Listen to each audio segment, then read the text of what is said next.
ಹ್ಮ್ ಶ್ರೀ ಸರ್ಪಭೂಷಣ ಶಿವಯೋಗಿಗಳು ಹ್ಮ್ ಸಂಸ್ಕೃತ ಭಾಷೆಯಲ್ಲಿ ರಚಿಸಿದಂತ ಜ್ಞಾನ ಶತಕ ಎನ್ನುವ ಗ್ರಂಥದ ಹ್ಮ್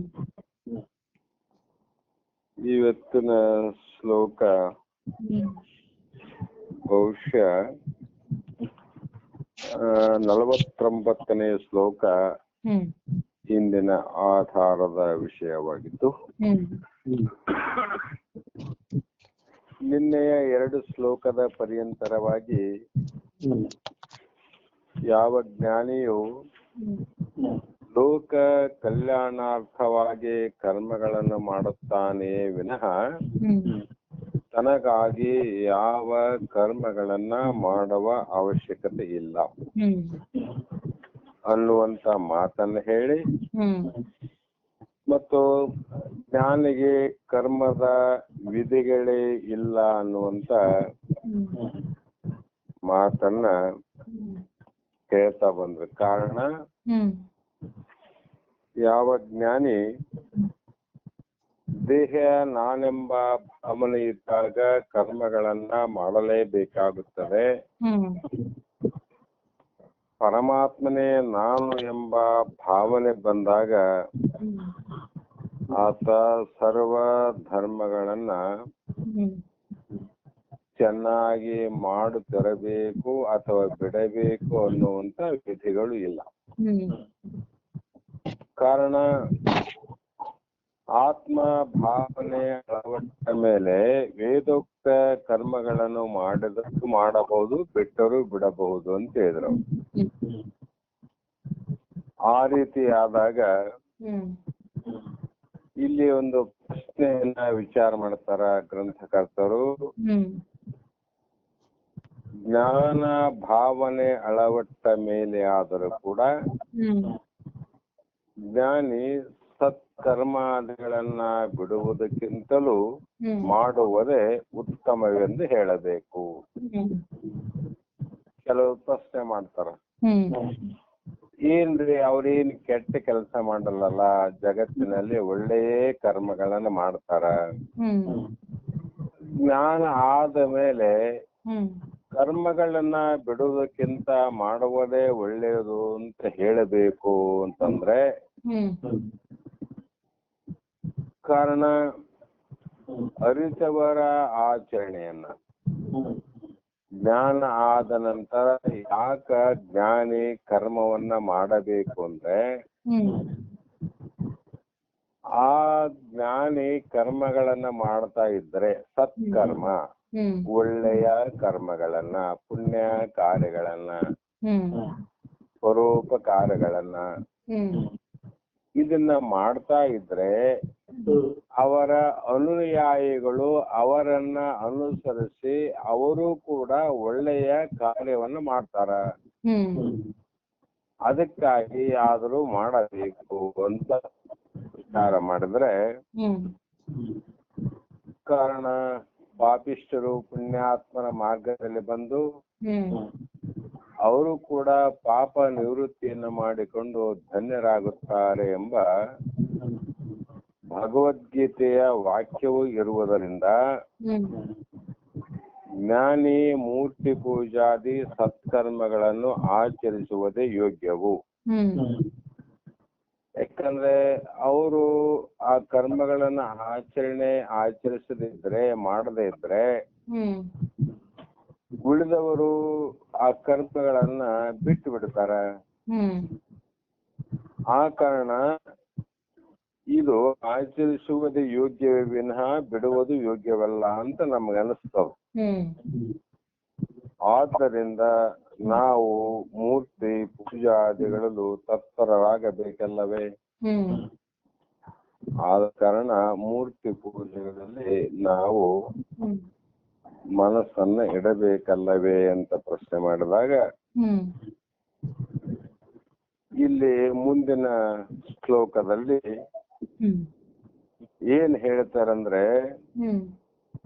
ಯಾವ ಬ್ರಹ್ಮಜ್ಞಾನಿ ಮೂರ್ತಿ ಪೂಜೆಗಳನ್ನ ಮಾಡಲು ಸಮ್ಮತಿಸುವುದಿಲ್ಲ, ಆತನಿಗೆ ಬೇರೆ ಮೂರ್ತಿಗಳ ಪೂಜೆಯನ್ನ ಮಾಡಲು ಸಮ್ಮತಿಸುವುದಿಲ್ಲ, ಒಪ್ಪಿಗೆ ಇರುವುದಿಲ್ಲ ಅಂತ. ಕಾರಣ ಏನಂದ್ರೆ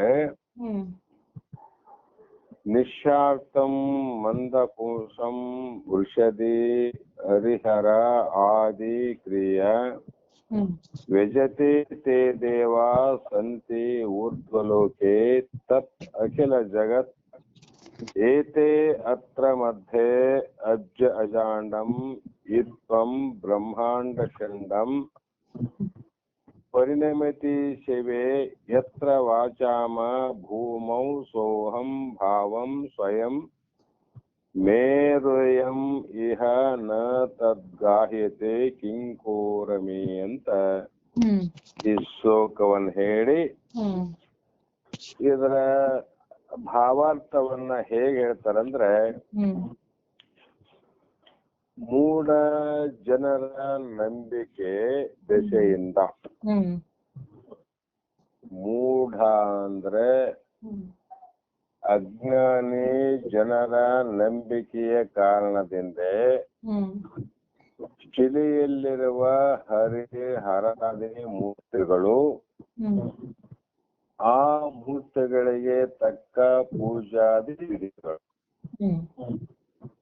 ವೀರಭದ್ರನಿಗೆ ಈ ತರ ಪೂಜೆ ಮಾಡಬೇಕು, ಶಿವಲಿಂಗಕ್ಕೆ ಈ ತರ ಪೂಜೆ ಮಾಡಬೇಕು, ಜ್ಯೋತಿರ್ಲಿಂಗಕ್ಕೆ ಈ ತರ ಪೂಜಾ ವಿಧಾನಗಳು ಅಂತ ಈಶ್ವರನ ಪೂಜೆಗಳು ಬೇರೆ, ಈಶ್ವರನ ಮಂತ್ರಗಳು ಬೇರೆ,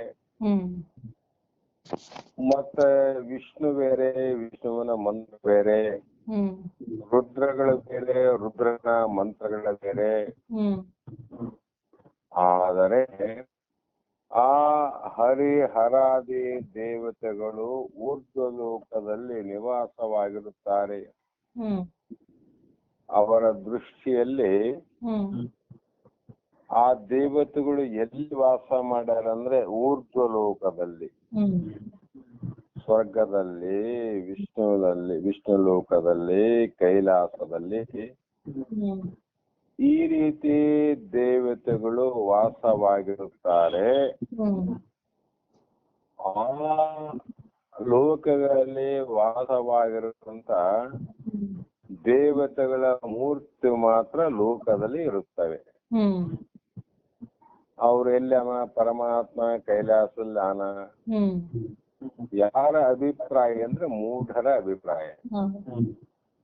ಸರ್ವಾಂತರ್ಯಾಮಿಯಾಗಿ ಪರಿಪೂರ್ಣವಾಗಿ 14 ಲೋಕದಲ್ಲಿ ಅಣುರೇಣು ತೃಣಕಾಷ್ಟದಲ್ಲಿ ಸರ್ವರಲ್ಲಿಯೂ ಇರುವಂತಹ ಪರಮಾತ್ಮನನ್ನ ಅರಿಯದ ಮೂಢರು. ಅವ್ರೇನ್ ಅರಿತಾರ ಅಂದ್ರೆ ಆ ಪರಮಾತ್ಮ ಇದ್ದಾನೆ ಆ ಕೈಲಾಸದಲ್ಲಿ, ವಿಷ್ಣು ಇದ್ದಾನೆ ವಿಷ್ಣು ಲೋಕದಲ್ಲಿ. ಈ ರೀತಿ ಲೋಕಗಳಲ್ಲಿ ಇರುವಂತ ಹರ ರುದ್ರ ಮೊದಲಾದ ದೇವತೆಗಳು ಈ ಲೋಕದಲ್ಲಿ ಅಂದ್ರೆ ಭೂಲೋಕದಲ್ಲಿ ಅವರು ವಾಸ ಮಾಡೋದಿಲ್ಲ. ಆದರೆ ಅವರ ಮೂರ್ತಿಗಳು ಮಾತ್ರ ಈ ಲೋಕದಲ್ಲಿ ಇದ್ದಾವೆ. ಆದರೆ ಪ್ರಪಂಚವೆಂಬುದಕ್ಕೆ ಪೃಷ್ಠಸ್ಥಾನ ಶಿಖಸ್ಥಾನವನ್ನ ನಿರ್ಣಯಿಸುವುದಕ್ಕಾಗುವುದಿಲ್ಲ. ಅರಿತು ನೋಡಿದರೆ ಪರಬ್ರಹ್ಮದಲ್ಲಿಯೇ ಆ ಮೂರ್ತಿಗಳು. ಯಾಕಂದ್ರೆ ಯಾವ ಭೂಮಿಗೆ ಕೈಯನ್ನ ಇಟ್ಟಾಗ ಆಕಾಶದ ಎತ್ತರವಾಗಿ ಪರಿಪೂರ್ಣವಾಗಿ ಇರುವಂತ ಪರಮಾತ್ಮ ಇಂಥಲ್ಲೇ ಇದ್ದಾನೆ ಅನ್ನುವಂಥದ್ದನ್ನ ನಿರ್ಣಯ ಮಾಡಲಿಕ್ಕೆ ಯಾರಿಗೂ ಸಾಧ್ಯ ಇಲ್ಲ. ಅಂಥದರಲ್ಲಿ ಆ ಒಂದು ಪರಿಪೂರ್ಣವಾದ ಪರಮಾತ್ಮನಲ್ಲಿ ಪರಬ್ರಹ್ಮದಲ್ಲಿಯೇ ಪರಿಪೂರ್ಣವಾದ ಪರಬ್ರಹ್ಮದಲ್ಲಿ ಹ್ಮ್ ಈ ಈಶ್ವರ ಆಗಲಿ ಹ್ಮ್ ಅಥವಾ ವಿಷ್ಣು ಆಗಲಿ ರುದ್ರ ಆಗಲಿ ಇರಬೇಕಲ್ಲದೆ ಹ್ಮ್ ಪ್ರತ್ಯೇಕವಾಗಿ ಇರಲಿಕ್ಕೆ ಅವರಿಗೆ ಅವಕಾಶ ಇಲ್ಲ ಅಂತ. ಹ್ಮ್ ಯಾಕೆ ಅವಕಾಶ ಇಲ್ಲ ಅಂದ್ರೆ ಹ್ಮ್ ನಮ್ಮ ದೇಶಗಳು ಸಣ್ಣ ಇರಬಹುದು, ಬಹಳ ಇರಬಹುದು. ಹ್ಮ್ ಯಾವ ನವಖಂಡ ಅನ್ನುವಂತ 9 ಖಂಡಗಳಲ್ಲಿ ನಮ್ಮ ಭಾರತ ದೇಶ ಕೂಡ ಒಂದು ಖಂಡಕ್ಕೆ ಸಮಾನವಾದದ್ದು. ಅದರಲ್ಲಿ ಎಷ್ಟೋ ರಾಜ್ಯಗಳು ಸೇರಿ ಈ ನವಖಂಡ ಬ್ರಹ್ಮಾಂಡ ಅನ್ನುವಂತ ಒಂದು ದೇಶದಲ್ಲಿ ನಾವೆಲ್ಲರೂ ಇದ್ದೀವಿ ಅಂದ್ರೆ ನಮ್ಮ ರಾಜ್ಯ ಬೇರೆ ಇರಬಹುದು, ನಮ್ಮ ಊರು ಬೇರೆ ಇರಬಹುದು, ಆದರೆ ಎಲ್ಲರೂ ಇರುವುದು ಆ ಆಕಾಶದ ಅವಕಾಶದಲ್ಲಿ. ಆಕಾಶ ಅಂದ್ರೆ ಬಯಲು. ಆ ಬಯಲಿನ ಅವಕಾಶದಲ್ಲಿ ನಾವು ಇದ್ದೀವಿ ವಿನಃ ಆ ಬಯಲಿನ ಅವಕಾಶ ಇಲ್ಲದೆ ನಾವು ಇರ್ಲಿಕ್ಕೆ ಬರ್ತದಿಲ್ಲ. ಅಂದಾಗ ಹರಿ ಹರ ರುದ್ರ ಮೊದಲಾದ ದೇವತೆಗಳು ಇದ್ದಾರೆ ಅಂದ್ರೆ ಪರಬ್ರಹ್ಮನ ಅವಕಾಶದಲ್ಲಿ ಇದ್ದಾರೆ ವಿನಃ ಆ ಬಯಲು ಅವಕಾಶ ಕೊಡದೇ ಇದ್ರೆ ಯಾವ ಭಾರತ ಇರಕ್ ಬರಂಗಿಲ್ಲ, ನವಖಂಡಗಳು ಇರಕ್ ಬರಂಗಿಲ್ಲ, ಯಾವ ರಾಜ್ಯ ಇರ್ಲಿಕ್ಕೆ ಬರೋದಿಲ್ಲ, ಯಾವ ಊರು ಇರಂಗಿಲ್ಲ, ಯಾವ ಮನೆ ಇರಂಗಿಲ್ಲ. ಅದರಂತೆ ಇಲ್ಲಿ ಕೂಡ ಮೂರ್ತಿಗಳು ಲೋಕಾದಿಗಳು ಅಡಕವಾಗಿವೆ. ಬ್ರಹ್ಮದಲ್ಲೇ ಆ ಮೂರ್ತಿಗಳು ಅಡಕವಾಗಿವೆ. ಅದರಂತೆ ಆಕಾಶದಲ್ಲಿ ಎಲ್ಲಾ ದೇಶಗಳು ಅಡಕವಾಗಿವೆ. ಅಂಥ ಪರಬ್ರಹ್ಮವೇ ನಾನಿದ್ದೇನೆಂಬ ಬುದ್ಧಿ, ಅಂಥ ಪರಬ್ರಹ್ಮನೇ ನಾನಿದ್ದೇನೆ. ಎಂಥವ ಅಂತಂದ್ರೆ 14 ಲೋಕಗಳಿಗೆ ಆಶ್ರಯವನ್ನ ಕೊಟ್ಟದ್ದೇ ಪರಬ್ರಹ್ಮ. ಶಿವನಿಗೆ ಆಶ್ರಯ ಕೊಟ್ಟದ್ದು ಪರಬ್ರಹ್ಮ, ಜೀವನಿಗೆ ಆಶ್ರಯ ಕೊಟ್ಟದ್ದು ಪರಬ್ರಹ್ಮ, ದೇವತೆಗಳು ಆಶ್ರಯ ಕೊಟ್ಟದ್ದು ಪರಬ್ರಹ್ಮ. ಎಲ್ಲಾ ಲೋಕಗಳಿಗೆ ನನ್ನ ಆಶ್ರಯದಲ್ಲೇ ಲೋಕಗಳಿದ್ದಾವೆ ವಿನಃ ಲೋಕದ ಆಶ್ರಯದಲ್ಲಿ ನಾನು ಇಲ್ಲ ಅನ್ನುವಂತ ಬುದ್ಧಿ ಯಾರಲ್ಲಿ ಸ್ಥಿರವಾಗಿದೆಯೋ ಅರ್ಥಾತ್ ಆ ಪರಬ್ರಹ್ಮೆ ನಾನು ಅನ್ನುವಂಥದ್ದು. ಆದ್ದರಿಂದ ಮೂಢ ಜನರ ನಂಬಿಕೆಗೆ ಮಾಡಲ್ಪಟ್ಟ ಶಿವಾದಿ ಮೂರ್ತಿಗಳು, ದೇವತೆಗಳ ಮೂರ್ತಿ, ಶಿವನ ಮೂರ್ತಿ, ದೇವತೆಯ ಮೂರ್ತಿ, ಇವೆಲ್ಲ ಯಾರಿಗಾಗಿ ಅಂತಂದ್ರೆ ಮೂಢ ಜನರಿಗಾಗಿ ಅಂತ. ಅವರಿಗೆ ನಂಬಿಕೆ ಮಾಡಲ್ಪಟ್ಟ ಶಿವಾದಿ ಮೂರ್ತಿ. ಆ ಅಜ್ಞಾನಿಗಳಿಗೆ ಶಿವ ಇದ್ದಾನೆ, ಪರಮಾತ್ಮ ಇದ್ದಾನೆ, ದೇವತೆಗಳು ಇದ್ದಾನೆ ಅನ್ನುವಂತ ವಿಶ್ವಾಸ ಬರಲಿ ಅಂತ ಅವರು ಪೂಜಾದಿಗಳನ್ನು ಮಾಡಲು ಅವರು ಆ ರೀತಿ ತಿಳ್ಕೊಂಡು ಪೂಜಾದಿಗಳನ್ನು ಮಾಡ್ತಾರೆ. ಅದು ಸತ್ಯ. ಕಾರಣ ಆ ಪರಬ್ರಹ್ಮ ಜ್ಞಾನ ಅವರಿಗಿಲ್ಲ. ಆದರೆ ಆ ಪರಬ್ರಹ್ಮ ನಾನೇ ಇದ್ದೇನೆ, ನನ್ನ ಆಶಯದಲ್ಲೇ ಎಲ್ಲಾ ದೇವತೆಗಳು ಇದ್ದಾಗ ಯಾವತ್ತೂ ಕೂಡ ತಂದೆ ಮಕ್ಕಳ ಪೂಜೆ ಮಾಡಂಗಿಲ್ಲ. ಮಕ್ಕಳು ತಂದೆ ತಾಯಿ ಪೂಜೆ ಮಾಡೋದು ನೋಡಿ ಸಂದರ್ಭಾನುಸಾರವಾಗಿ ಪೂಜೆ ಮಾಡ್ತಾರೆ, ಇಲ್ಲ ಅಂತಲ್ಲ.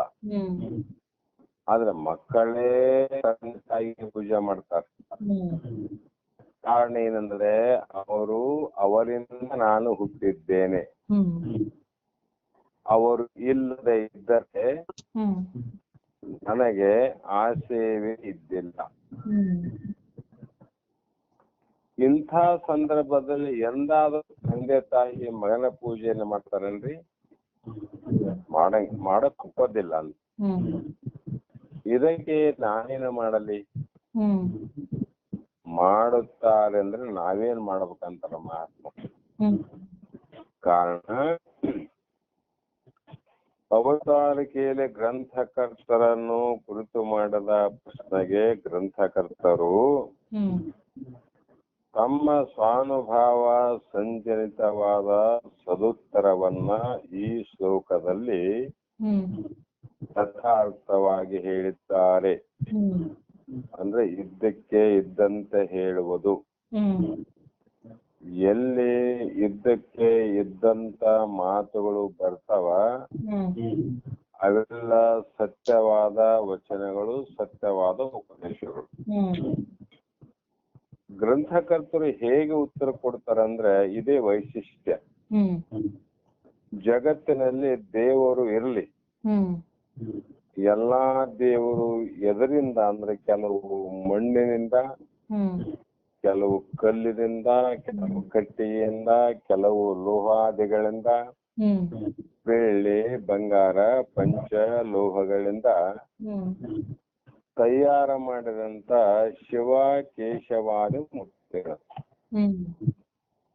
ಶಿವನ ಮೂರ್ತಿನೆಯಲ್ಲಿ, ಕೇಶವನ ಮೂರ್ತಿನೆಯಲ್ಲಿ, ಬೇರೆ ದೇವತೆಗಳ ಮೂರ್ತಿನೆಯಲ್ಲಿ, ಆ ಮೂರ್ತಿಗಳು ಇಷ್ಟರಲ್ಲಿ ಯಾವುದಾದರೂ ಒಂದು ವಸ್ತುವಿನಿಂದ ಮಾಡಿರ್ಬೇಕಾದ. ಯಾವುದಾದ್ರೂ ಒಂದು ಇರಬೇಕು, ಕಲ್ಲಾದ್ರೂ ಇರಬೇಕು, ಕಟ್ಟಿಗೆ ಇರಬೇಕು, ಯಾವುದೇ ಲೋಹ ಆದ್ರೂ ಇರುವುದು, ತಾಮ್ರ ಆದ್ರೂ ಇರಬಹುದು. ಆ ಮೂರ್ತಿಗಳಿಗೆ ಸರಿಯಾದ ಅರ್ಚನಾದಿ ವಿಧಿಗಳನ್ನು ಕೆಲವೊಂದು ದೇವತೆಗಳಿಗೆ, ಕೆಲವೊಂದು ಮೂರ್ತಿಗಳಿಗೆ ಪೂಜಾದಿ ವಿಧಿಗಳೇನಾವ, ಆ ವಿಧಿಗಳನ್ನ ಯಾರು ಮಾಡ್ತಾರಂದ್ರೆ ಮಂದ ಪ್ರಜ್ಞರಾದ ಮೂಢರ ನಂಬಿಕೆಯಾಗಿ ಪರಮಾತ್ಮನು ಇದ್ದಾನೆ, ಪರಮಾತ್ಮ ಇದ್ದಲಿಕ್ಕೆ ಸೃಷ್ಟಿಯಾಗಿದೆ, ಆ ವಿಷ್ಣು ಇರುವುದಕ್ಕೋಸ್ಕರ ಜಗತ್ತಿನ ಸಕಲ ಜೀವಿಗಳು ರಕ್ಷಣೆ ಮಾಡುತ್ತಾನೆ, ಮತ್ತು ಪಾಪ ಹೆಚ್ಚಾದಂತಹ ಸಂದರ್ಭದಲ್ಲಿ ಇಡೀ ಜಗತ್ತನ್ನೇ ಲಯ ಮಾಡಲಿಕ್ಕೆ ರುದ್ರನಿದ್ದಾನೆ ಅನ್ನುವ ನಂಬಿಕೆ ಬರಬೇಕಾಗಿದೆ. ನಂಬಿಕೆ ಬರೋದಕ್ಕೋಸ್ಕರವಾಗಿ ಪರಮಾತ್ಮ ಇದ್ದಾನೆ, ದೇವತೆಗಳು ಇದ್ದಾರೆ, ವಿಷ್ಣು ಇದ್ದಾನೆ ಅಂತ ಹೇಳೋದಕ್ಕೋಸ್ಕರ ಪೂರ್ವಿಜರು ಅಂದ್ರೆ ಮೊದಲಿನ ಕಾಲದ ಬುದ್ಧಿವಂತರಾದ ಜ್ಞಾನಿಗಳು ಅವರು ನೇಮಿಸಿರುತ್ತಾರೆ. ಅಂದ್ರೆ ಈ ನಿಯಮವನ್ನ ಮಾಡಿರುವಂತ ವ್ಯಕ್ತಿಗಳು. ಆದ್ರೆ ಆ ಶಿವ ಕೇಶವಾದಿ ದೇವತೆಗಳು ಕೈಲಾಸ ವೈಕುಂಠಾದಿ ಮೇಲಿನ ಲೋಕಗಳಲ್ಲಿ ವಾಸ ಮಾಡಿಕೊಂಡಿರುತ್ತಾರೆಂದು ಹೇಳಿರುತ್ತಾರೆ. ಅವ್ರು ಹೇಳಿ ಏನು ಮಾಡಿದ್ರೆ ನಮ್ಮ ಹಸ್ತಕ್ಕೆ ಬಿಡ್ಲಿಲ್ಲ, ಒಳಗೊಂದು ಗುಟ್ಟಿಟ್ರು. ಇವೆಲ್ಲಾ ದೇವತೆಗಳು, ದೇವತಾ ಮೂರ್ತಿಗಳು ನಿಮಗ ದೇವರು ಇದ್ದಾರೆ, ಆಯಾ ದೇವತೆಗಳನ್ನ ಆಯಾ ರೀತಿ ನೀವು ಅರ್ಚಿಸಿದಾಗ ನಿಮ್ಮ ಇಚ್ಛಾ ಫಲಗಳು ಪೂರೈಕೆಯಾಗುತ್ತವೆ ಅಂತಾನೆ ಮಾಡಲ್ಲಮ್ಮ. ಆ ಕಾರಣ ಅಷ್ಟು ಹೇಳ್ಬಿಡ್ಲಿಲ್ಲ. ನೀವು ಮೂರ್ತಿ ಪೂಜೆಯನ್ನ ಮಾಡುವಂತ ದೇವತೆಗಳು ಮೂರ್ತಿ ರೂಪದಲ್ಲಿರುವಂತ ಶಿವ ಕೇಶವಾದಿ ರುದ್ರಾದಿಗಳು ಹ್ಮ್ ಮೇಲಿನ ಲೋಕದಲ್ಲಿ ಇದ್ದಾರೆ ಅಂತ ಮತ್ತೆ ಹೇಳಿದ್ರು ಅವ್ರು. ಹ್ಮ್ ಎಲ್ಲರಿಗೂ ಅದೇ ಹೇಳ್ತಾರಲ್ರಿ. ಹ್ಮ್ ಅವರ ಆಕಾರ ಮೂರ್ತಿಗಳು ಈ ಮಧ್ಯ ಲೋಕದಲ್ಲಿ ಇರುತ್ತವೆ. ಹ್ಮ್ ಅವರ ಆಕಾರದ ಮೂರ್ತಿಗಳು ಹ್ಮ್ ಮಧ್ಯ ಲೋಕ ಅಂದ್ರೆ ಪಾತಾಳದಲ್ಲಿ ಇಲ್ಲ, ಹ್ಮ್ ಸ್ವರ್ಗಲೋಕದ ಮೇಲಿಲ್ಲ. ಹ್ಮ್ ಈ ಮೃತ್ಯು ಲೋಕದ ನಾವಿರ್ತಕ್ಕಂತ ವಾಸ ಮಾಡ್ತಕ್ಕಂತ ಲೋಕ ಯಾವುದು ಅಂದ್ರೆ ಮೃತ್ಯು ಲೋಕ ಹ್ಮ್ ಅಥವಾ ಮರ್ತ್ಯ ಲೋಕ ಅಂತ ಕರಿತಾರೆ. ಹ್ಮ್ ಆ ದೇವತೆಗಳು ಈ ಮೂರ್ತಿಗಳಿಗೂ ಹ್ಮ್ ಏನಾಗ್ತದಂದ್ರೆ ಹ್ಮ್ ಸಂಬಂಧವಿರುವುದಿಲ್ಲ. ಹ್ಮ್ ಆ ಮೇಲಿರುವಂತ ವಾಸ ಮಾಡುವಂತ ಮೂರ್ತಿ ಈ ಲೋಕದಲ್ಲಿರುವಂತ ಮೂರ್ತಿಗೂ ಹ್ಮ್ ಆ ಲೋಕದಲ್ಲಿರುವಂತ ದೇವತೆಗಳಿಗೂ ಹ್ಮ್ ಸಂಬಂಧವಿಲ್ಲ.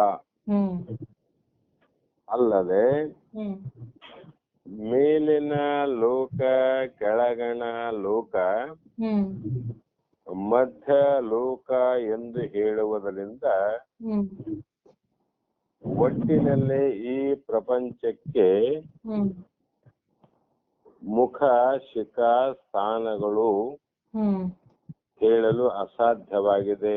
ಹ್ಮ್ ಶ್ರುತಿಗಳು ಮತ್ತು ಸ್ವಾನುಭಾವ ದೃಷ್ಟಿಗಳಿಂದ ಹ್ಮ್ ಪರಿಶೀಲಿಸಿದರೆ ಹ್ಮ್ ಯಾವುದೇ ಒಂದು ದೇವಸ್ಥಾನದಲ್ಲಿ ಅಥವಾ ಭೂಮಿಯಲ್ಲಿ ಹ್ಮ್ ಹುದುಗಿದಂತ ಯಾವುದೇ ಹಳೆ ಕಾಲದ ನಾಣ್ಯಗಳನ್ನ, ಹ್ಮ್ ಹಳೆ ಕಾಲದ ವಸ್ತುಗಳನ್ನ, ಹ್ಮ್ ಪ್ರಾಚೀನ ಕಾಲದ ಶಿಲೆಗಳನ್ನ ಹ್ಮ್ ಈಗಿನ ಕಾಲದಲ್ಲಿ ಕಂಡಾಗ ಹ್ಮ್ ಅವುಗಳು ಯಾವ ಕಾಲದವು ಹ್ಮ್ ಅನ್ನುವಂಥದ್ದನ್ನ ತಿಳಿಬೇಕಾಗಿತ್ತು, ಪರಿಶೀಲನೆ ಮಾಡಬೇಕಾಗಿತ್ತು. ಅಂದ್ರೆ ಹ್ಮ್ ಪ್ರಾಚೀನ ವಾಸ್ತುಶಿಲ್ಪಿ ಅಂತ ಒಂದು ಸಂಸ್ಥೆನೇ ಇದೆ. ಅದು ಹ್ಮ್ ಆ ಸಂಸ್ಥೆಯವರು ಹ್ಮ್ ಆ ಕಲೆಗಳನ್ನ, ಹ್ಮ್ ಆ ಮೂರ್ತಿ ವಿನ್ಯಾಸವನ್ನ, ಹ್ಮ್ ಆ ನಾಣ್ಯಗಳನ್ನ, ಹ್ಮ್ ನಾಣ್ಯಗಳ ಮೇಲೆ ಬರೆದಂತ ಬರಹವನ್ನ ಹ್ಮ್ ಪರಿಶೀಲನೆ ಮಾಡಿ ಹ್ಮ್ ಇದು ಮೊಘಲ ರಾಜ್ಯಕ್ಕೆ ಸಂಬಂಧಪಟ್ಟಿರಬಹುದು ಹ್ಮ್ ಅಥವಾ ವಿಜಯನಗರ ಸಾಮ್ರಾಜ್ಯದ ಕಾಲದಲ್ಲಿ ಸಂಬಂಧಪಟ್ಟದ್ದಿರಬಹುದು ಹ್ಮ್ ಅಥವಾ ಇನ್ನೊಬ್ಬರ ಕಾಲದಲ್ಲಿ ಹ್ಮ್ ಇದ್ದಂತ ವಸ್ತುಗಳನ್ನು ಕಂಡಿರ್ತಾವ. ಹ್ಮ್ ಅದು ಯಾವಾಗಮ್ಮ ಪರಿಶೀಲನೆ ಆದಾಗ ಆಮೇಲೆ ಕೊಡ್ತಾರೆ. ಪರಿಶೀಲನೆ ಆದಾಗ ಹ್ಮ್ ಅದರಂತೆ ಹ್ಮ್ ಆ ಲೋಕದಲ್ಲಿ ಇರುವಂತ ದೇವತೆಗಳನ್ನು, ಹ್ಮ್ ಈ ಲೋಕದಲ್ಲಿರುವಂತ ಮೂರ್ತಿಗಳನ್ನು ಹ್ಮ್ ಪರಿಶೀಲನೆ ಮಾಡಿದಾಗ, ಹ್ಮ್ ವಿಚಾರವನ್ನ ಮಾಡಿದಾಗ ಹ್ಮ್ ಯಾವ ರೀತಿ ವಿಚಾರ ಅಂದ್ರೆ ಶ್ರೀಗಳಿಂದ ವಿಚಾರ ಮಾಡಿ, ಪ್ರಾಚೀನ ಕಾಲದ ವಸ್ತು ಸಂಗ್ರಹಾಲಯದಲ್ಲಿ ವಿಚಾರ ಮಾಡದಂಗೆ ಶ್ರುತಿ ಮತ್ತು ಸ್ವಾನುಭಾವ ದೃಷ್ಟಿಗಳಿಂದ ಪರಿಶೀಲಿಸಿದ್ರೆ ಆ ಲೋಕಾದಿಗಳು, ಆ ದೇವತಾದಿಗಳು ಎಲ್ಲರೂ ಮಾಯೆಯ ಮಾಯೆಯ ರೀತಿ ಪರಿಣಾಮವಾಗಿದೆ. ಅವೆಲ್ಲ ವಿಚಾರ ಮಾಡಿದ್ರಾಗ ಏನು ಇವೆಲ್ಲ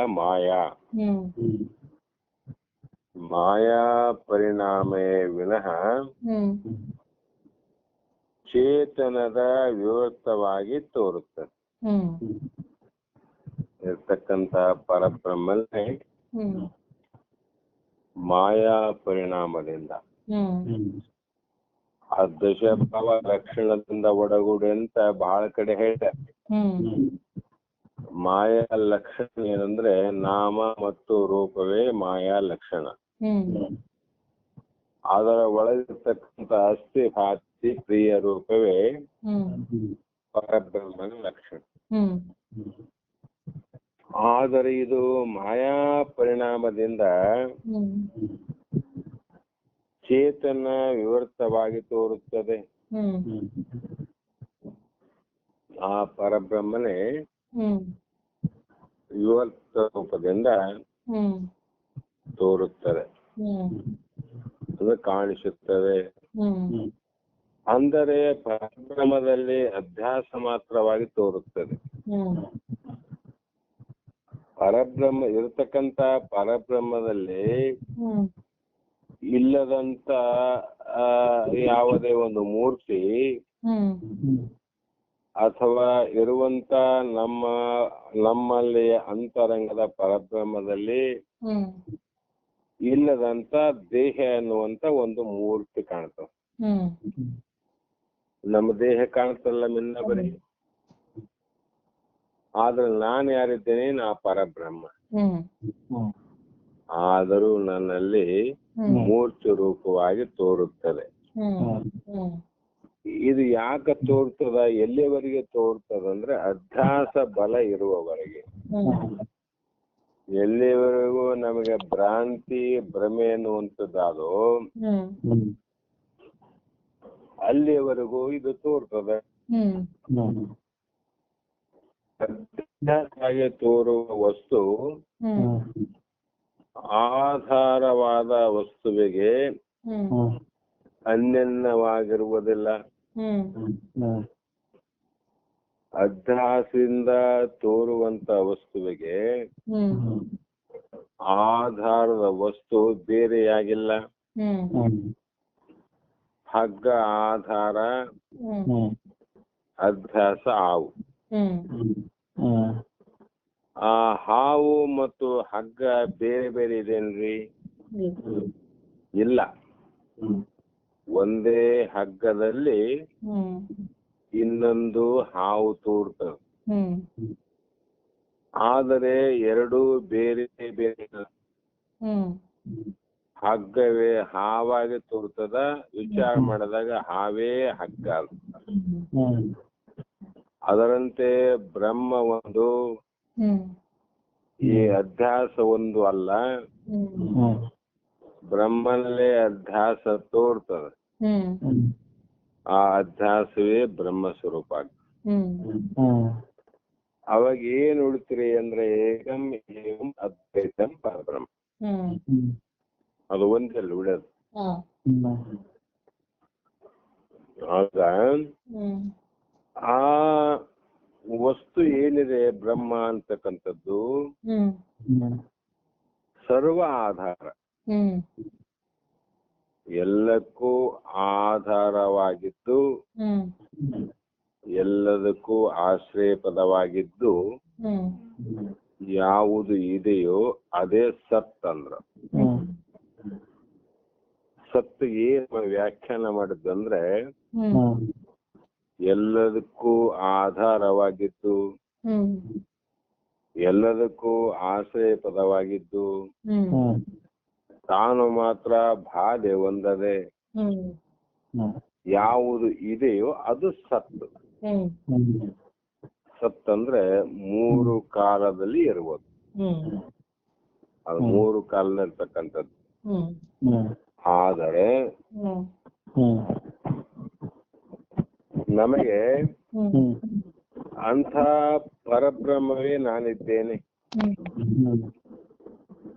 ನಮಗೇನಾಗ್ಬೇಕ್ರಿ ಜ್ಞಾನ ಅಂದ್ರೆ ಅಂಥ ಪರಬ್ರಹ್ಮವೇ ನಾನು ಇದ್ದೇನೆ. ನಾವ್ಯಾವ ಸ್ವರೂಪ ಇದ್ರಿ? ಬ್ರಹ್ಮ ಸ್ವರೂಪ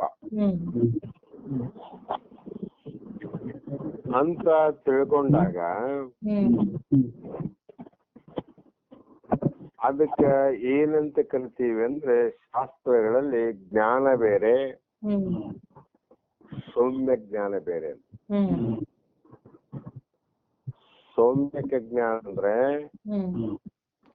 ಅನುಭವದ ಜ್ಞಾನ, ಜ್ಞಾನ ಅಂದ್ರೆ ಅರ್ಥಜ್ಞಾನ. ಹ್ಮ್ ಅರ್ಥಜ್ಞಾನ ಬೇರೆ, ಅನುಭವ ಜ್ಞಾನ ಬೇರೆ. ಹ್ಮ್ ಅಂಥ ಅನುಭವವೇ ನನ್ನಲ್ಲಿ ಉಂಟು ಆಗಿರುವುದರಿಂದ ಹ್ಮ್ ನಾನು ಯಾಕ ಮೂರ್ತಿ ಪೂಜೆಗೆ ನನ್ನ ಸಮ್ಮತಿಲ್ಲ ಅಂದ್ರೆ, ಹ್ಮ್ ಜ್ಞಾನಿಗಳ ವಿಚಾರವನ್ನು ಹೇಳ್ತಾರ. ಹ್ಮ್ ಅಂಥ ಪರಬ್ರಹ್ಮನೇ ನಾನು ಇದ್ದೇನೆಂತ ಅಂದಾಗ ಹ್ಮ್ ಮೂಢನಂಬಿಕೆಯ ಮಾತುಗಳು ಹ್ಮ್ ನನ್ನ ಹೃದಯದಲ್ಲಿ ಅಂದ್ರೆ ಮನಸ್ಸಿನಲ್ಲಿ ಪ್ರವೇಶ ಆಗೋದಿಲ್ಲ. ಹ್ಮ್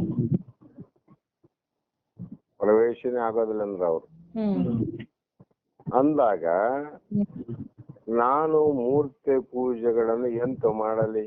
ಹ್ಮ್ ಹೇಗ್ ಮಾಡಕ್ ಬರ್ತಾರಲ್ಲಿ? ಹ್ಮ್ ಮಾಡಕ್ಕೆ ಬರೋದಿಲ್ಲ. ಹ್ಮ್ ನಾನ್ ಬೇರೆ, ಈ ದೇವತೆಗಳು ಬೇರೆ, ಹ್ಮ್ ಹರಿ ಹರ ರುದ್ರಾದಿಗಳು ಹ್ಮ್ ಅನಂತ ದೇವತೆಗಳು ಬೇರೆ ಬೇರೆ ಬೇರೆ ಬೇರೆ ಅಂತ ಎಲ್ಲಿವರೆಗೂ ಉಂಟು ಅಲ್ಲಿವರೆಗೂ ನಾವು ಕರ್ಮಗಳನ್ನ ಮಾಡ್ಲಿಕ್ಕೆ ಬರ್ತದೆ. ಸತ್ಕರ್ಮಗಳನ್ನೇ ಮಾಡ್ಲಿಕ್ಕೆ ಬರ್ತದೆ. ಮತ್ತೆ ಆ ಪರಬ್ರಹ್ಮನೇ ಅಂದ್ರೆ ಎಲ್ಲದಕ್ಕೂ ಆಧಾರವಾಗಿ ಆಶ್ರಯ ಪದವಾಗಿ ತಾನು ಬಾಲ್ಯ ಹೊಂದದೆ ಯಾವುದು ಇದೆಯೋ ಅದೇ ಸತ್ತು. ಆ ಸತ್ತೇ ನಾನಂತ ತಿಳ್ಕೊಂಡಾಗ ಎಂತ ಮಾಡಲಿ? ಜಗತ್ತಿನಲ್ಲಿ ನೋಡ್ರಮ್ಮ, ಎಂಥ ದೇವತೆಗಳೇ ಇರಲಿ,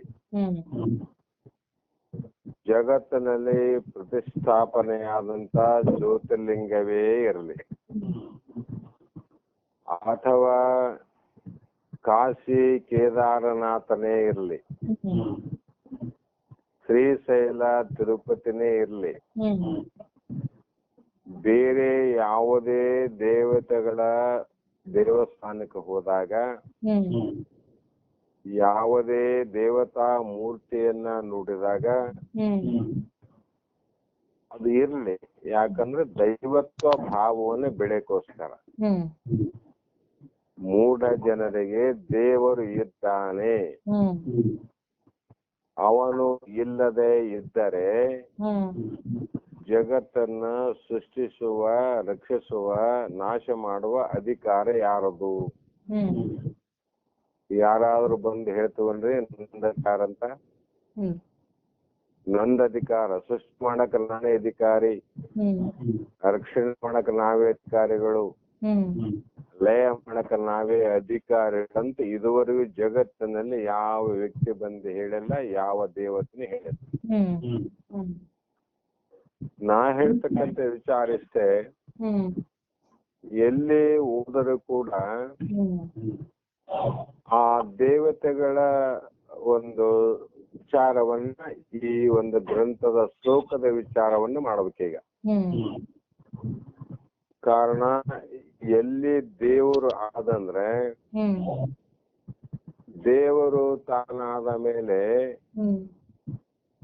ಬೊಮ್ಮವು ತಾನಾದ ಮೇಲೆ ಸುಮ್ಮನಿರಬೇಕಲ್ಲದೆ, ದೇವರು ಅಂತ ಆದ ಮೇಲೆ ಸುಮ್ಮನಿರೋದಂದ್ರೇನು? ಸಾಕ್ಷಿಯಾಗಿರೋದು.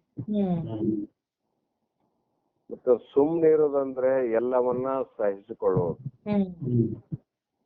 ಯಾವುದೇ ದೇವಸ್ಥಾನಕ್ಕೆ ಹೋಗ್ರಿ, ಆ ದೇವತಾ ಮೂರ್ತಿಯಲ್ಲಿ ಅನಂತ ರೀತಿಯ ಅಲಂಕಾರಗಳಿರ್ತಾವ, ಅನಂತ ರೀತಿಯ ಆಭರಣಗಳು ಧರಿಸಿರ್ತಾರೆ, ಅನಂತ ರೀತಿಯ ಪ್ರಕಾಶದಿಂದ ಜ್ಯೋತಿ ಎಡಕ ಬಲಕ ಬೆಳಗ್ತಾ ಇರ್ತಾವ, ಅನಂತ ರೀತಿಯಿಂದ ವೈಭವದಿಂದ ಕಂಡಂತ ಮೂರ್ತಿಗಳು ಅವು ಎಂದೂ ಕೂಡ ಭಕ್ತರು ಹೋದಾಗ ತಮ್ಮ ದೀಪವನ್ನ ತಾವು ಹಚ್ಕೊಂಡಿಲ್ಲ, ತಮ್ಮ ಸ್ನಾನಗಳನ್ನು ತಾವು ಮಾಡಿಕೊಂಡಿಲ್ಲ, ತಮ್ಮ ಆಭರಣಗಳನ್ನ ತಾವು ಎಂದೂ ಧರಿಸಿಕೊಂಡಿಲ್ಲ. ತಮ್ಮ ಕಾರ್ಯಗಳನ್ನ ಯಾವ ದೇವತೆಗಳು ಮಾಡೇ ಇಲ್ಲ. ಹೌದಿಲ್ರಿ?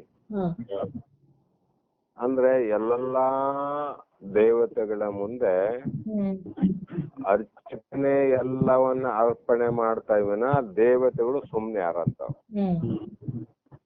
ದೇವತೆಗಳಾದ್ಮೇಲೆ ಸುಮ್ಮನೆ ಇರಬೇಕಲ್ಲದೆ. ದೇವ್ರ ಆದ್ಮೇಲೆ ಅವ್ರ ಏನ್ ಮಾಡ್ಕೇಕ ಬರಲ್ಲ ಅಂತ ಅರ್ಥ ಆಯ್ತು. ಏನಿದ್ದಾಗ ಮಾಡಕ್ ಬರ್ತದಮ್ಮ? ಪೂಜಾರಿ ಆಗಿದ್ದಾಗ ಮಾಡಕ್ ಬರ್ತದ. ಪೂಜಾರಿ ದೇವರನ್ನ ಪೂಜಿಸ್ಲಿಕ್ ಬರ್ತದ. ಆದ್ರ ದೇವರು ತಮ್ಮ ಪೂಜೆನ ತಾವ್ ಎಂದೂ ಮಾಡ್ಕೊಂಡಿಲ್ಲ ಅವ್ರು. ಒಂದು ವೇಳೆ ಯಾವ್ದಾದ್ರು ದೇವರು ಮಾಡಿಕೊಂಡಿದೆ ಅಂತ ನಮಗ್ ಹೊಸ ಪ್ರಮಾಣ ಬಂತಂದ್ರೆ ಎಲ್ಲಾ ಸುತ್ತಿ ಪ್ರಮಾಣಕ್ಕೆ ವಿರುದ್ಧ ಆಗ್ತದೆ. ಅಂದ್ರೆ ಏನ್ ಹೇಳಿಬಿಟ್ಟುವುದಂದ್ರೆ ನಾವು ವಿಚಾರ ಮಾಡ್ಲಿಲ್ಲ. ದೇವರು ಎಷ್ಟ್ ಚಂದ ಅಲಂಕಾರ ಆಗಿದೆ. ನೀವು ಅಲಂಕಾರ ಮಾಡಿದವ್ರು ಯಾರಂತ ದೇವರೇ ಮಾಡ್ಕೊಂಡಿಲ್ಲ. ಬೇರೊಬ್ಬ ವ್ಯಕ್ತಿ ಮಾಡಿದ್ದೇ ವಿನಃ ದೇವರು ಮಾಡಿಕೊಂಡದ್ದಲ್ಲ. ಯಾಕೆ ಅವನು ಮಾಡ್ಕೊಳ್ಳಿಲ್ಲ ಅಂದ್ರೆ ಅವನು ದೇವ್ರಾಗೇನಲ್ಲ, ಮಾಡ್ಕೊಳಕ್ ಬರಲ್ಲ. ದೇವ್ರ ಆಮೇಲೆ ಮಾಡ್ಕೊಳಕ್ ಬರಂಗಿಲ್ಲ. ಇಲ್ಲಿ ನಮಗ ಜ್ಞಾನ ಹೇಳಿಕೊಡ್ತದ ನೋಡ್ರಿ. ಓಹೋ, ಒಂದು ಕಲ್ಲಿನ ಗಟ್ಟಿಗೆಯ ಕಲ್ಲಿನ ತಾಮ್ರದ ಶಿಲೆಯ ಮೂರ್ತಿಗಳಾದ ಮೇಲೆ, ದೇವತಾ ಮೂರ್ತಿಗಳಾದ ಮೇಲೆ ಅವರ ಪೂಜಾದಿ ಕರ್ಮಗಳನ್ನ ಬೇರೆಯವನ್ನ ಮಾಡಬೇಕೇ ವಿನಃ ತಾವು ಮಾಡಿಕೊಳ್ಳುವ ಸ್ವತಂತ್ರ ಕಳೆದುಕೊಂಡವು. ಹೌದಲ್ರಿ? ಅದರಂಗೆ ಇಲ್ಲಿ ಪರಬ್ರಹ್ಮ ತಾನು ಅಂತ ಅಂದುಕೊಂಡಾಗ ತಾನು ಯಾವ ವಿಧಿಗಳನ್ನ ಕರ್ಮಗಳನ್ನ ಆತ ಆಚರಣೆ ಮಾಡಿಕೊಳ್ಳುವುದಿಲ್ಲ. ಮತ್ತೆ ದೇವರು ಸುಮ್ನಿದ್ರು ಕೂಡ ಯಾರು ಮಾಡ್ತಾರ ಅಂದ್ರೆ ಪೂಜಾರಿ ಮಾಡ್ತಾನ. ದೇವರು ಸುಮ್ಮನಿದ್ರು ಕೂಡ ಭಕ್ತರು ಮಾಡ್ತಾರ. ಅದಕ್ಕ ದೇವರು ತಪ್ಪಲ್ಲ. ಅದಕ್ಕಾಗಿ ಜ್ಞಾನಿಗಳಿಗೆ ಏನಾದರೂ ನಿತ್ಯ ನೈಮಿತ್ತಿಕಾದಿ ಕರ್ಮಗಳನ್ನ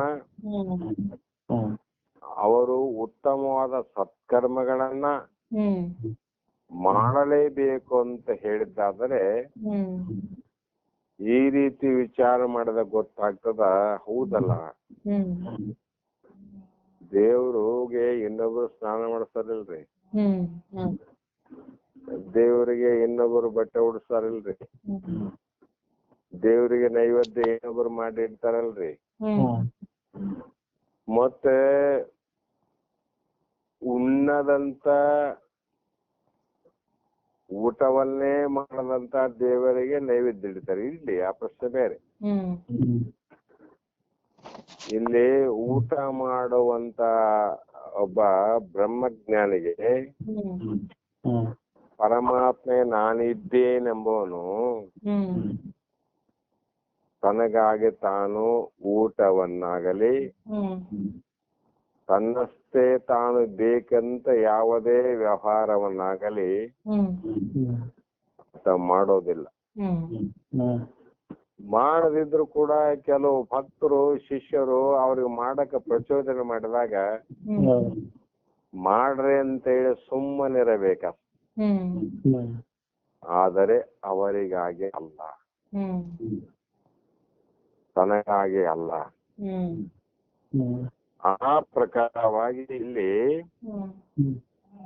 ಮೂಢ ಜನರಿಗಿದ್ದಂತೆ ಆ ದೇವತೆಗಳಲ್ಲಿ ನಂಬಿಕೆಯು ನನಗಿರುವುದಿಲ್ಲ.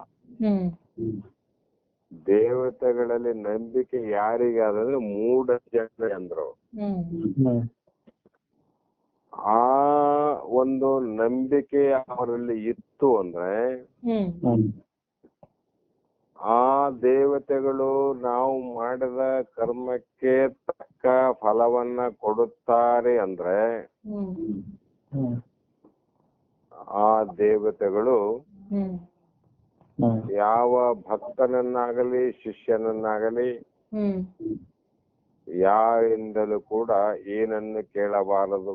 ಹ್ಮ್ ಪ್ರಶ್ನೆ ಬರ್ತಾರಲ್ರಿ ಇವು. ಹಾ ಯಾಕಂದ್ರೆ ನಾನೇ ಬೇರೆಯವರಿಗೆ ಕೊಡ್ತೀನಿ ಅಂದಾಗ ಹ್ಮ್ ಕೊಡುವ ಸಾಮರ್ಥ್ಯ ಶಕ್ತಿ ನನ್ನಲ್ಲೇ ಆದಂದಾಗ ಹ್ಮ್ ಆ ದೇವರು ಇನ್ನೊಬ್ಬರ ಯಾವುದೇ ಕಾಣಿಕೆಯನ್ನು ಸ್ವೀಕಾರ ಮಾಡಬಾರ್ದು. ಹ್ಮ್ ಅದು ಮಾಡೋದಿಲ್ಲ ಪಾಪ. ಅದು ಹ್ಮ್ ಗುಡಿಯಲ್ಲಿ ದೇವರಿದ್ದಾಗ ನಿಮ್ಗೆ ಸಂಪತ್ತನ್ನ ಧನ ಕನಕಾದಿಗಳನ್ನು ದೇವರು ಬೇಡಂಗಿಲ್ಲ.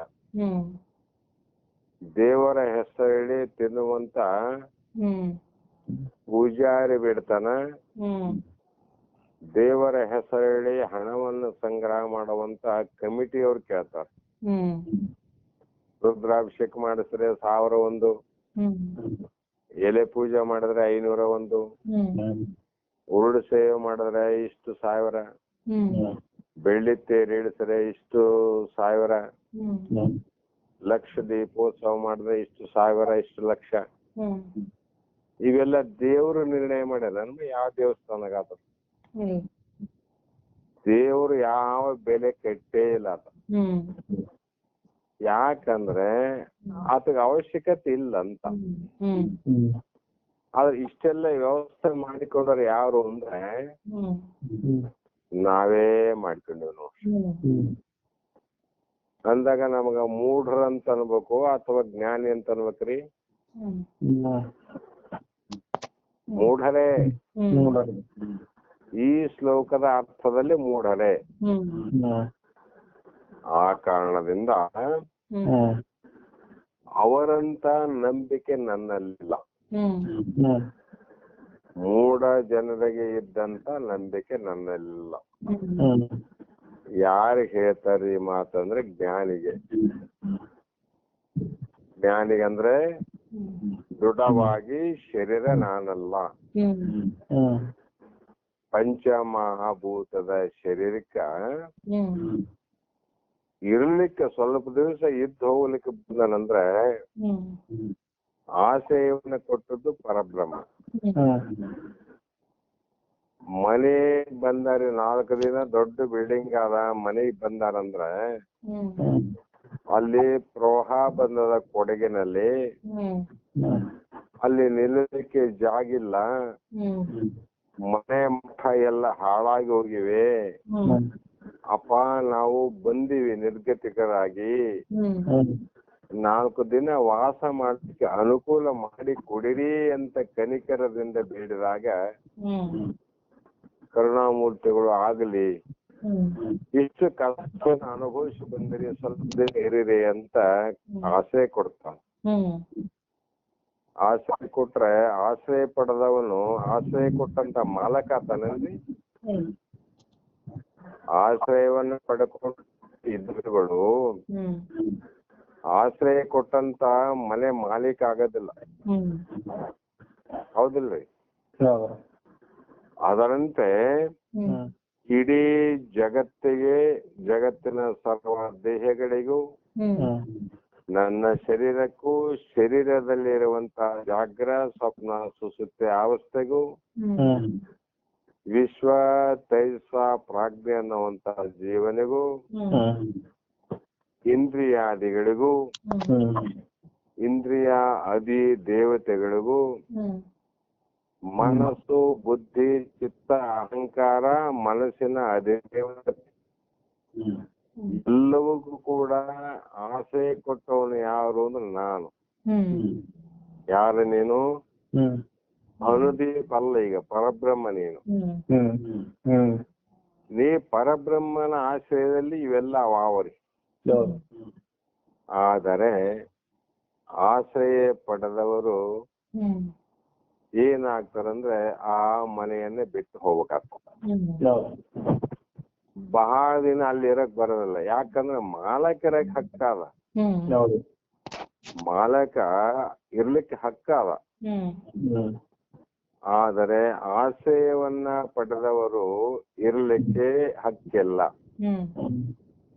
ಯಾಕಂದ್ರೆ ಮತ್ತೆ ಅವ್ರು ಹೋಗ್ಬೇಕಂತ. ಬೇರೆ ಕಡೆ ಹೋಗ್ಬೇಕು ಅವ್ರು. ಅದರಂತೆ ನನ್ನಲ್ಲಿ ಆಸೆ ಇರುವಂತ ತನು ಮೊದಲಾದ ದೇಹ ಇಂದ್ರಿಯ ಮೊದಲುಗೊಂಡಂತ ಎಲ್ಲಾ 25 ತತ್ವಗಳು ನನ್ನ ಆಶಯದಿದ್ದಾರೆ. ಅವರಿಗೆ ಸ್ವಲ್ಪ ದಿನ ಅವಕಾಶ ಕೊಟ್ಟದ್ದು ಯಾರು? ನಾನೇ ಕೊಟ್ಟಿನಂತ. ಅಲ್ಲಿ 15 ದಿವಸ ತಿಂಗಳು ಕೊಟ್ಟಂತೆ ಪರಬ್ರಹ್ಮನಲ್ಲಿ ಅವಕಾಶವನ್ನು ಪಡ್ಕೊಂಡದ ಶರೀರ. ಎಷ್ಟು ದಿನ ಇದೆ ಅಂದ್ರೆ 5 ವರ್ಷ, 10 ವರ್ಷ, 60 ವರ್ಷ, 70 ವರ್ಷ, 80 ವರ್ಷ.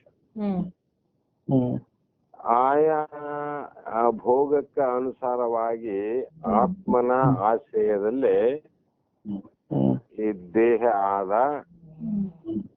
ಆ ದೇಹ ನನ್ನಲ್ಲ, ದೇಹಕ್ಕೆ ಆಸೆ ಕೊಟ್ಟಂತ ಆತ್ಮನೇ ನಾನಿದ್ದೇನೆಂದಾಗ ಯಾವ ದೇವತೆಗಳಲ್ಲಿ ಆತನಿಗೆ ನಂಬಿಕೆ ಇಲ್ಲ. ನನ್ನ ಆಶಯದಲ್ಲಿ ಅವರಲ್ರಿ, ದೇವತೆಗಳ ಆಶ್ರಯದಲ್ಲಿ ಪರಬ್ರಹ್ಮ ಇಲ್ಲ, ಪರಬ್ರಹ್ಮನ ಆಶ್ರಯದಲ್ಲಿ ದೇವತೆಗಳಾರ. ಆದ ಕಾರಣ ಇಲ್ಲಿ ನನಗ ಅಲ್ಲದೆ ಆ ದೇವತೆಗಳಿಂದ ನನಗೆ ಆಗಬೇಕಾದದ್ದು ಏನಿರುವುದಿಲ್ಲ.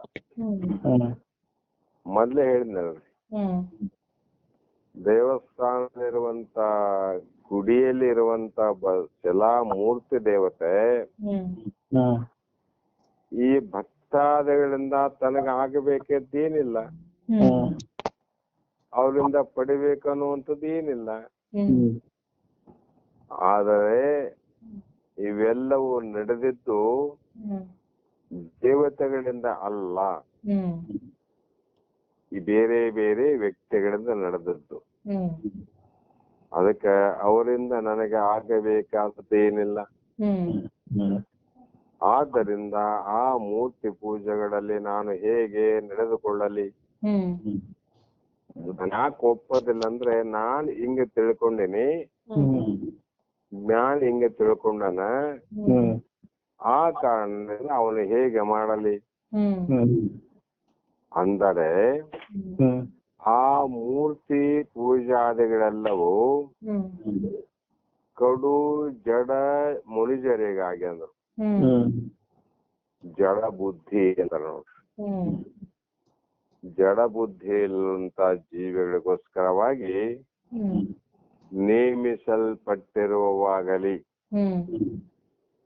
ಆ ವಿಧಿಗಳನ್ನ ಯಾಕೆ ಮಾಡಿದ್ರು ಅಂದ್ರೆ ಜಡ ಬುದ್ಧಿ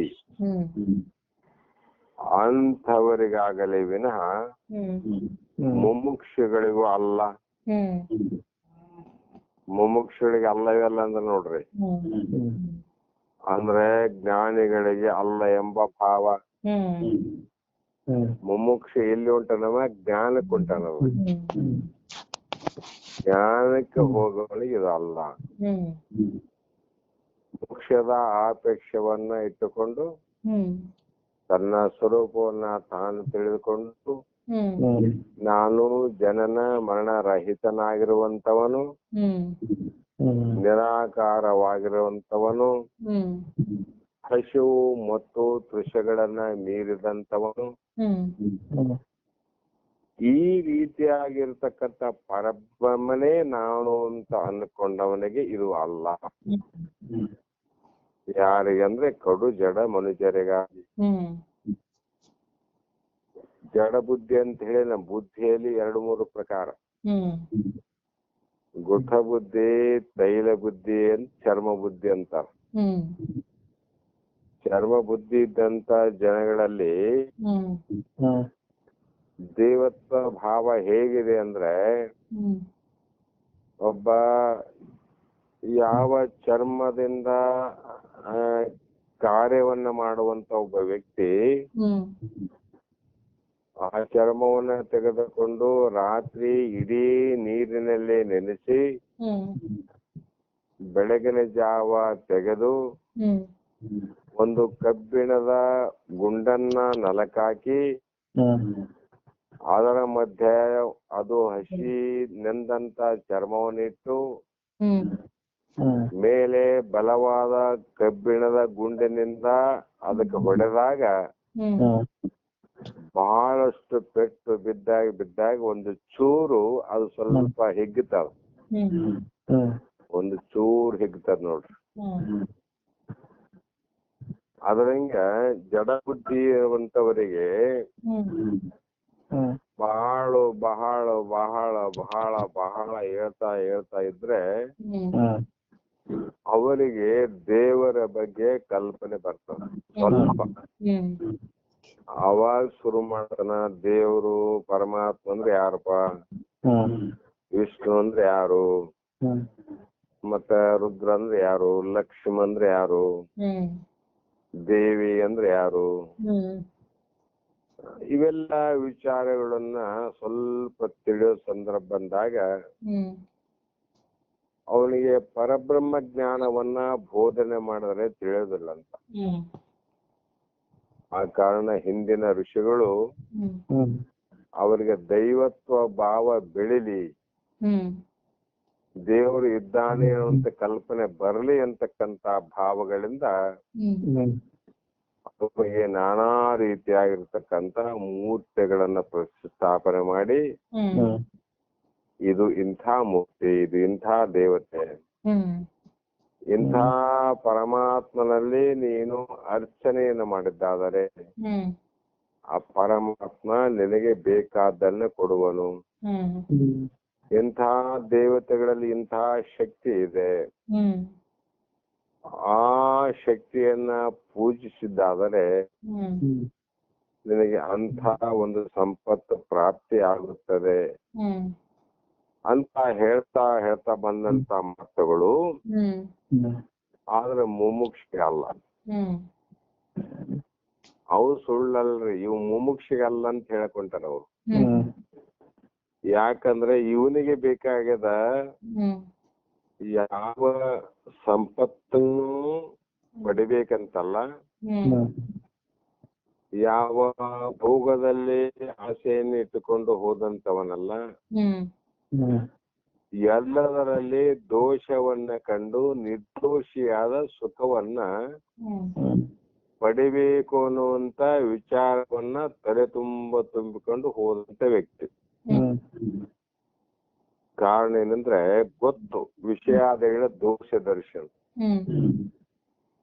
ನಾವು ಜಗತ್ತಿನಲ್ಲಿ ಎಷ್ಟು ವಸ್ತುಗಳನ್ನ ಅಪೇಕ್ಷೆ ಮಾಡ್ತಲ್ರಿ, ಯಾವ ವಸ್ತುವಿನಲ್ಲಿ ಇಲ್ಲಿವರೆಗೂ ಇಂಥ ಸುಖವನ್ನು ಕಂಡಿತು ಅಂದ್ರೆ ಕಂಡೇ ಇಲ್ಲ. ಎಂತಹ ಸುಖ ರೀ, ಅತ್ಯಂತ ದುಃಖ ನಿವೃತ್ತಿ ಪರಮಾನಂದ ಪ್ರಾಪ್ತಿ. ಆ ಆನಂದವನ್ನ ಕಂಡೇ ಇಲ್ಲಲ್ರಿ.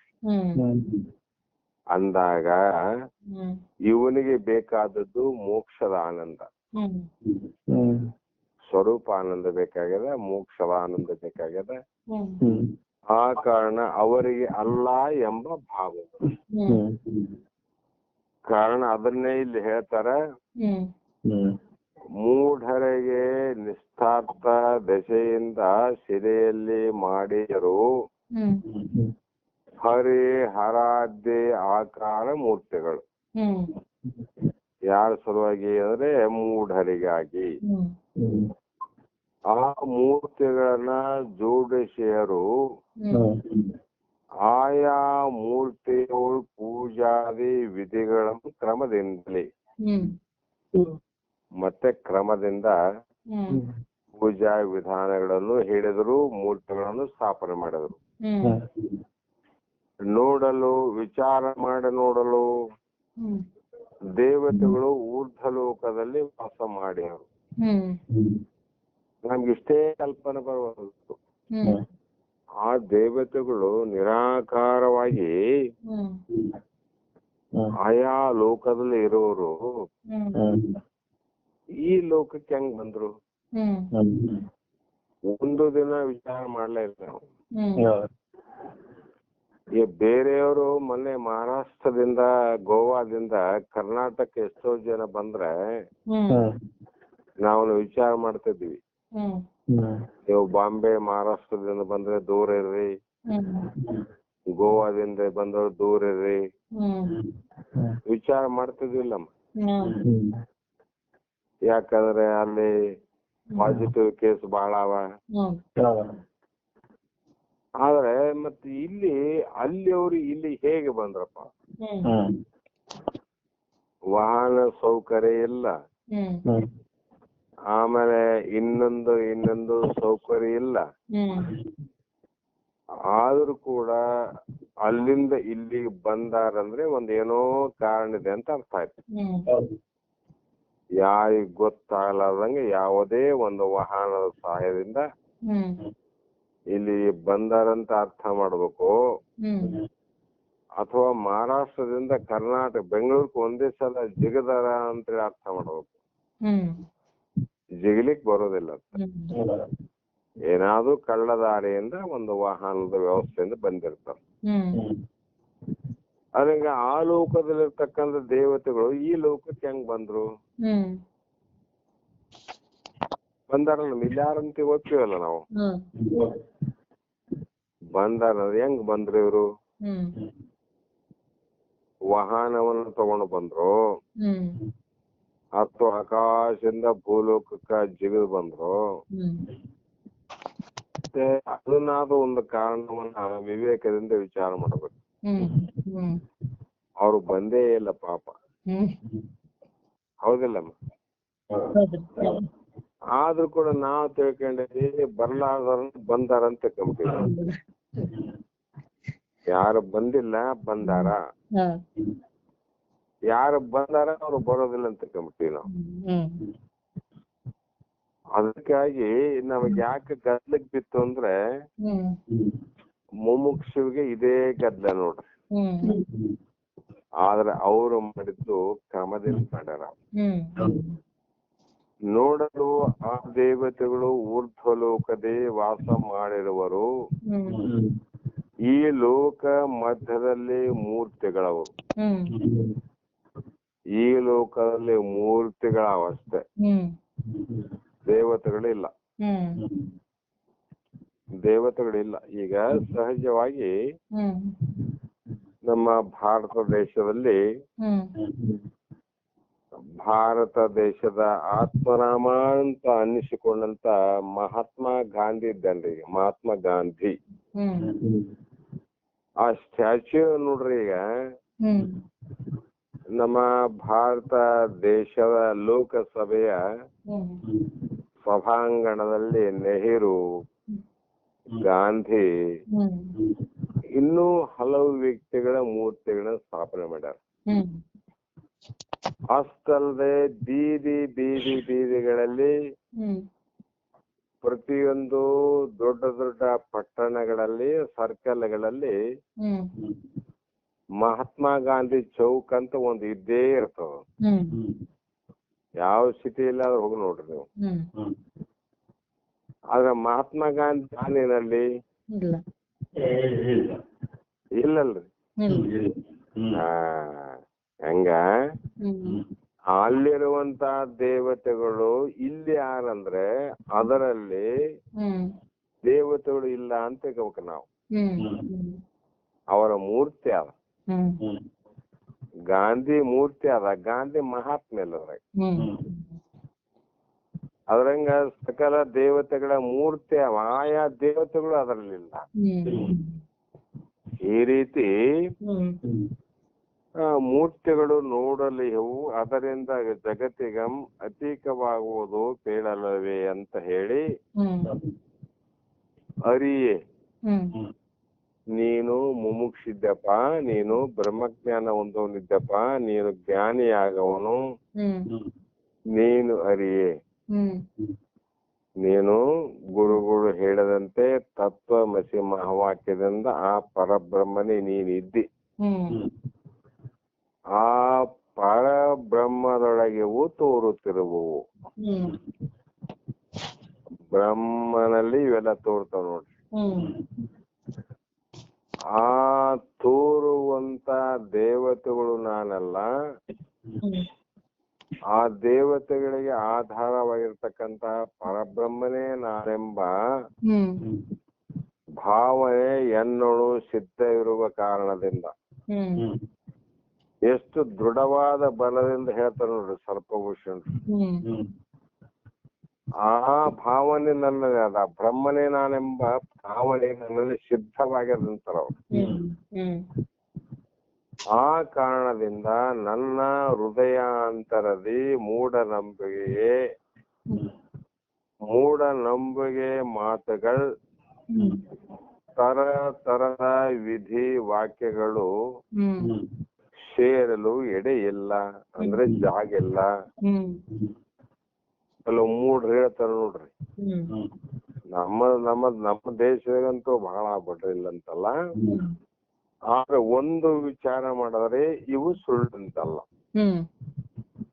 ಸುಳ್ಳಂತಲ್ಲಂದ್ರೇನು, ಭೋಗಕ್ಕಾಗಿ ಇನ್ನೊಂದು ಕಾರಣಕ್ಕಾಗಿ ಯಜ್ಞ ಯಾಗ ಜಪ ತಪ ಅದ್ರ ಫಲ ಎಲ್ಲ ಹೇಳ್ಯಾರ ವಿಂದ, ಅಷ್ಟಕ್ಕಾಗಿ ಒಪ್ಪು, ಆದ್ರೆ ಜ್ಞಾನಕ್ಕಾಗಿ ಅಲ್ಲ, ಜ್ಞಾನಕ್ಕಾಗಿ ಅಲ್ಲ. ಅದಕ್ಕಾಗಿ ತರದ ವಿಧಿವಾಕ್ಯಗಳು ಸೇರಲು ಎಡೆ ಇಲ್ಲ, ನನ್ನಲ್ಲಿ ಜಾಗಿಲ್ಲ. ಮಾಡಲೇನು, ಹೀಗಾಗಿ ನಾನು ಏನ್ ಮಾಡ್ಲಪ್ಪ, ಊಟ ಮಾಡೋ ಅಂತ ಬಹಳ ಅವರಿಗೆ ಒತ್ತಾಯ ಮಾಡ್ತಾರೆ. ಊಟ ಮಾಡ್ಬೇಕಂದ್ರೆ ಒಳಗಡೆ ಜಾಗ ಇಲ್ಲ, ಅವಕಾಶ ಇಲ್ಲ. ಹಸಿವಿನ ಅವಕಾಶ ಇದ್ರೆ ಊಟ ಮಾಡಬಹುದು. ಮತ್ತೆ ಇವನಿಗೆ ನಾನು ಊಟವಲ್ಲೇ ಹಸಿವಿಲ್ಲ ಅಂತ ಇರ್ತಾನ, ನೀನು ಊಟ ಮಾಡಲೇಬೇಕಂತ ಅವ್ರಂತ. ಒಂದ್ ವೇಳೆ ಮಾಡದೇ ಇದ್ರೆ ಅವರು ಬಹಳ ಸಿಟ್ಟಾಗಿ ಒಂದ್ ಏಟು ನೋಡಿಬೋದು, ನಮ್ಮ ಮಾತು ಕೇಳಂಗಿಲ್ಲ ನೀನಂತ. ಯಾಕ್ರಿ ಅಂದ್ರೆ ಮತ್ತೆ ನಾವು ಊಟ ಮಾಡವಂತೀವಿ, ನೀವ್ ಅಲ್ಲಿ ಅಂತೀವಿ. ಮರಯ, ನನಗೆ ಊಟ ಮಾಡಕ್ ಹಸಿವಿನಿಲ್ಲ, ಹೊಟ್ಟೆ ತುಂಬ್ಯದ, ಒಂದು ತುತ್ತು ಅನ್ನ ಹೋಗುವಷ್ಟು ಜಾಗ ಕೂಡ ನನ್ನಲ್ಲಿ ಇಲ್ಲ ಅಂದಾಗ ನಾ ಹೇಗೆ ಊಟ ಮಾಡ್ಲಿ? ಇಲ್ಲ ಮಾಡದಿದ್ರೆ ನೀನು ಬಿಟ್ಟು ನಾ ಏನ್ ಮಾಡ್ಲಿಲ್ಲ ಅಂತ. ಅದಕ್ಕೆ ಯಾರೇನ್ ಮಾಡಕಮ್ಮ? ಅದಕ್ಕೆ ಇವರು ಅರಿಯಲಿಕ್ಕೆ ಇದಕ್ಕ ಮಾಡಲೇನು, ನಾನೇನ್ ಮಾಡ್ಲಪ್ಪ ಜನ ಮಾಡ್ತಾರಂದ್ರೆ, ಆದರೆ ಕಡು ಜಡರಿಗಂ ಸರಿಯಪ್ಪವು ಆ ಮೂರ್ತಿ ಅಂದ್ರು. ಜಡರಿಗೆ ಆ ಮೂರ್ತಿಯ ಪೂಜಾ ವಿಧಿ ವಿಧಾನ ಭಕ್ತಿ ಅಂತಕ್ಕಂಥದ್ದು, ಆ ಮೂರ್ತಿ ಮತ್ತು ಪೂಜಾದಿ ವಿಧಿವಾಕ್ಯ ಅವಕ್ಕೆಲ್ಲ ವಿಧಿಗಳು ಕ್ರಮವ. ಈ ರೀತಿ ಜಾತಂಗಳೇ ಜಗದಲ್ಲಿ ಅಂತ ಅಂತ ಬಂದ್ರು. ಅವರಲ್ಲಿ ಪ್ರವೇಶ ಮಾಡ್ತಾವೇನ, ಮೋಕ್ಷಗಳಲ್ಲಿ ಇದು ಪ್ರವೇಶ ಆಗಬಾರದು. ಪ್ರವೇಶ ಆದಂಗಲ್ಲ ಏನಾಗ್ತಂದ್ರೆ, ಮತ್ತೆ ನಾನು ನನ್ನ ಸ್ವರೂಪದಿಂದ ದೂರ ಆಗ್ತೇನೆ. ಮೊದಲು ಇವೆಲ್ಲ ತಿಳ್ಕೊಂಡು ಬಂದವನಿಗೆ ಅದು ಕೆಲಸವಿನ ಸಾಮಾನ್ಯನ ಕೆಲಸ ಇಲ್ಲ ಅಂತ. ಈ ರೀತಿ ವಿಚಾರ ಮಾಡಬಹುದು. ಮುಮುಕ್ಷಿಯ ಕೆಲಸದ ವಿನಃ ಅಜ್ಞಾನಿಗಳ ಕೆಲಸ ಇದು ಅಲ್ಲ. ಅಜ್ಞಾನಿಗಳ ಕೆಲಸ ಜ್ಞಾನಿ ಕೆಲಸ ಇದಲ್ಲ. ಇದನ್ನ ಕೇಳಿದ ಮೇಲೆ ಮೂಢ ಜನರ ನಂಬಿಕೆ ದೆಸೆಯಿಂದ ಶಿಲಾದಿಗಳಲ್ಲಿ ದೇವತಾ ಆಕಾರ ಮೂರ್ತಿ ಪೂಜೆಗಳನ್ನು ಮಾಡಿದ್ದಾರೆ. ಮತ್ತು ಆ ಮೂಢ ಭಾವನೆಯು ಇಲ್ಲದ್ದರಿಂದ ಆ ಮೂರ್ತಿ ಪೂಜೆಯನ್ನು ಮಾಡಲು ಒಪ್ಪಲಾರೆನು. ನಾನ್ ಯಾಕೆ ಮಾಡಂಗಿಲ್ಲ, ಅವ್ರು ಯಾಕೆ ಮಾಡ್ತಾರಂದ್ರೆ ಅವರಿಗೆ ಮೂಢತ್ವ ಬುದ್ಧಿ ಇದೆ, ಅವ್ರು ಮಾಡ್ತಾರ. ಆದರೆ ಆ ಮೂಢ ಭಾವನೆ ನನ್ನಲ್ಲಿಲ್ಲ, ಚೈತನ್ಯ ಭಾವನೆ ನನ್ನಲ್ಲಿ ಅದ ಅಂತ ಮಾಡೋದಿಲ್ಲ ಅಂತ ಹೇಳಿ, ಪರಮಾತ್ಮನು ಸರ್ವದಲ್ಲಿ ವ್ಯಾಪಕವಾಗಿರುವುದರಿಂದ ಯಾವ ಮೂರ್ತಿಯನ್ನು ಪೂಜಿಸಿದರೂ ಆ ಪೂಜೆಯು ಪರಮಾತ್ಮನಿಗೆ ಸಲ್ಲುವುದಿಲ್ಲವೇ? ಪರಮಾತ್ಮ ವ್ಯಾಪಕ ಅಂತ ಒಪ್ಪಿವಲ್ರಿ. ಅಂದಾಗ ಎಲ್ಲಾ ಶಿಲೆಗಳಲ್ಲಿ ಪರಮಾತ್ಮನ, ಎಲ್ಲಾ ಮೂರ್ತಿಗಳಲ್ಲಿ, ಎಲ್ಲಾ ದೇವತೆಗಳಲ್ಲಿ ಪರಮಾತ್ಮನ ಅಂದಾಗ ಯಾವುದೋ ಒಂದು ಮೂರ್ತಿ ಪೂಜೆಯನ್ನ ಮಾಡಿದರೆ ಪರಮಾತ್ಮನಿಗೆ ಸಲ್ಲುವುದಿಲ್ಲವೇ? ಪ್ರಶ್ನೆ ಮಾಡ್ತಾರ ಅವ್ರು. ಅಂದರೆ ಸಲ್ಲುತ್ತದೆ. ದೇವತೆಗಳು ಯಾವ ಲೋಕದಲ್ಲಿದ್ದರೇನು ವ್ಯಾಪಕವಾಗಿರುವುದರಿಂದ ಎಲ್ಲಿ ಮಾಡಿದರೂ ಆ ಪೂಜೆಯು ಪರಮಾತ್ಮನೇ ಸಲ್ಲುತ್ತದೆ.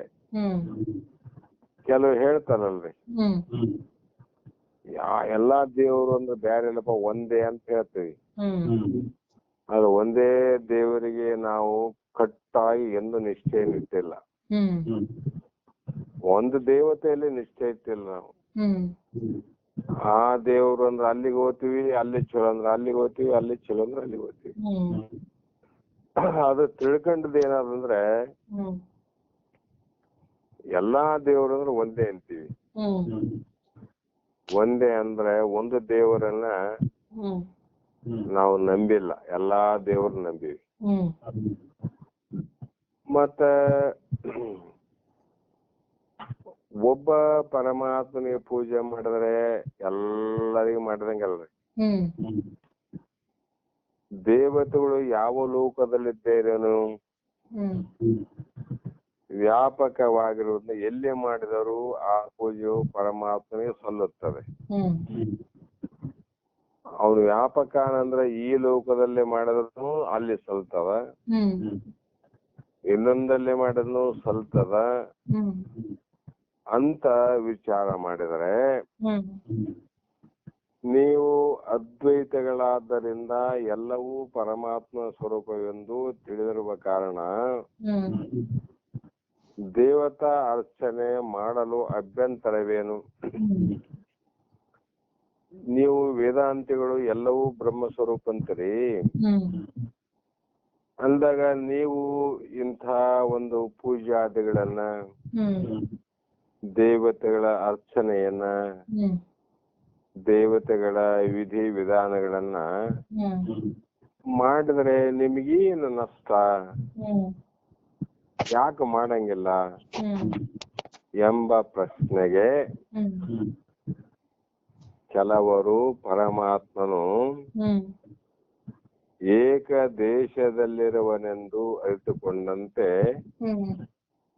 ನಾವು ಅರಿತುಕೊಂಡಿಲ್ಲ. ಆದ್ದರಿಂದಲೂ